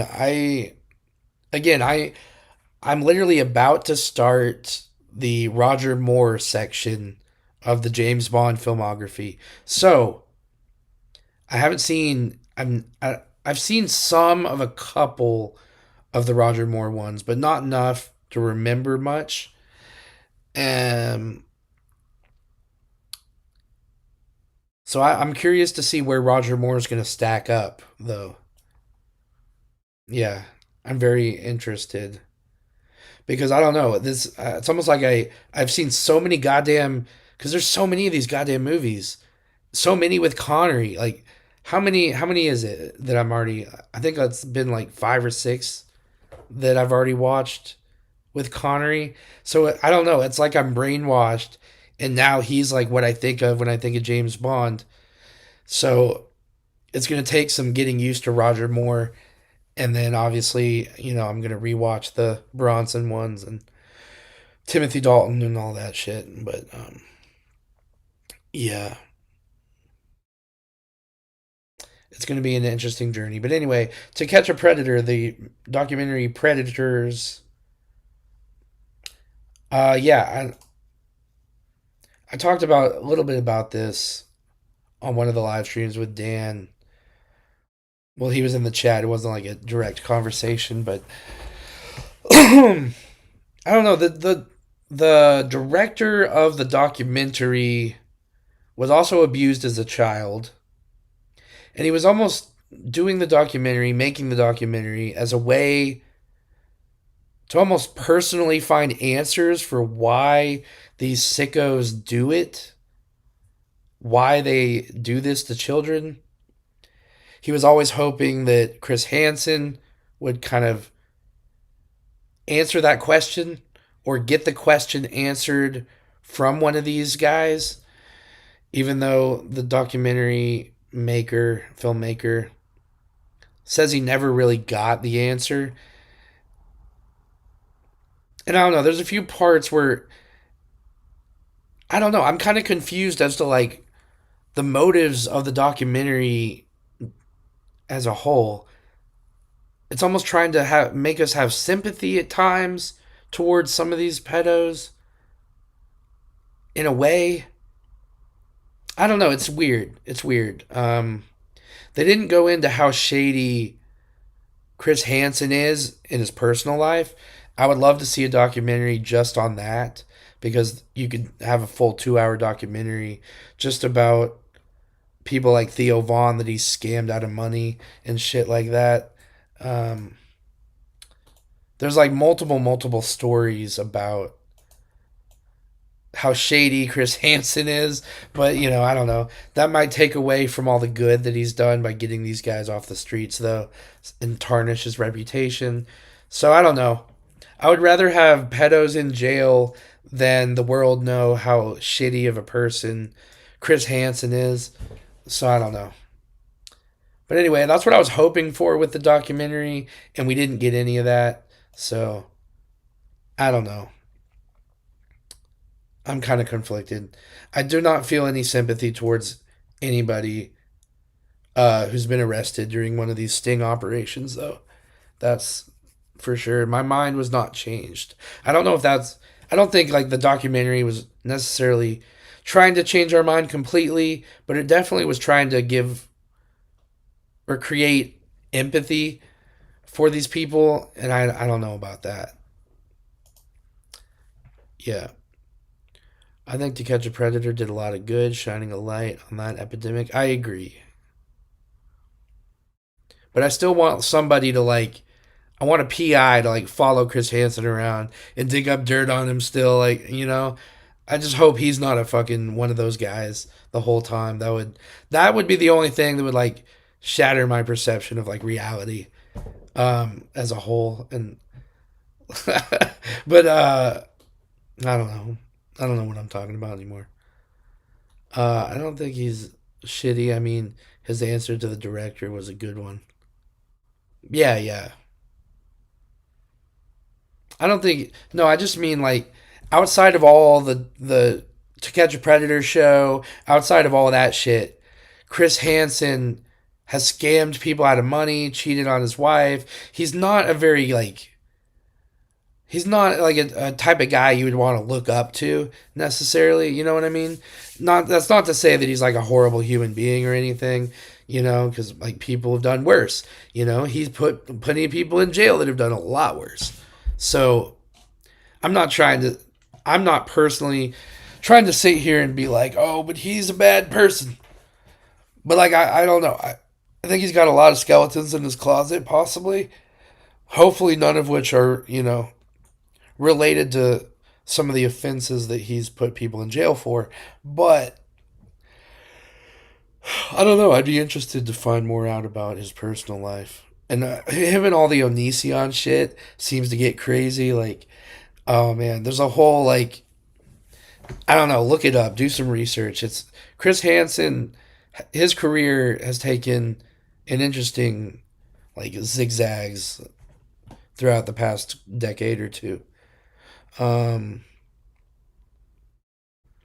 the case with the 18-year-old is arguable, but overall, I don't care if they are embarrassed. Yeah, no, I'm with you, Dan.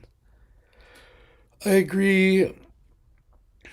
The modern knockoffs of the show have their issues. Some of the one-liners and mugging for the camera risk blowing a conviction, and I do believe at some point. Um, yeah, I agree. So then, just the other day, well, I guess what is it, 6 days ago? I watched on Shutter probably one of the definitely underrated, under talked about, possibly one of the greatest movies released this year, in my opinion. Reflections in a Dead Diamond, a French movie that I don't know. Coincidentally, I didn't know this going in, but it's very relevant to James Bond. Um, because it's about this James Bond spy guy who has all these gadgets and shit, and it's like I don't know the way they do it with the editing, where his current like retired life. Well, I don't even know if he's retired, but his current like old man life, the way they edit it paralleled with his younger spy life, and all the like. I don't know. It's very interesting and very like Tarantino, but also Argento with some Lynch thrown in there. I heard this one guy review it say it's basically like as if Tarantino, Lynch, and Argento like all took acid together and made a fucking movie, and that's exactly how I would describe it. Um, if you like that, Hayden, check out Amber, Strange, Color of Your Body's Tears, and their other films. That's what I've heard. Because since I watched that movie, Reflections in a Dead Diamond, on Shutter now, go check it out, please. I hope somebody out there might like. This is a movie that was made for me. It's like an acid trip. It's like an homage to the fucking like 70s or some shit. I don't know what, maybe 60s. I don't know what decade to classify it, but um,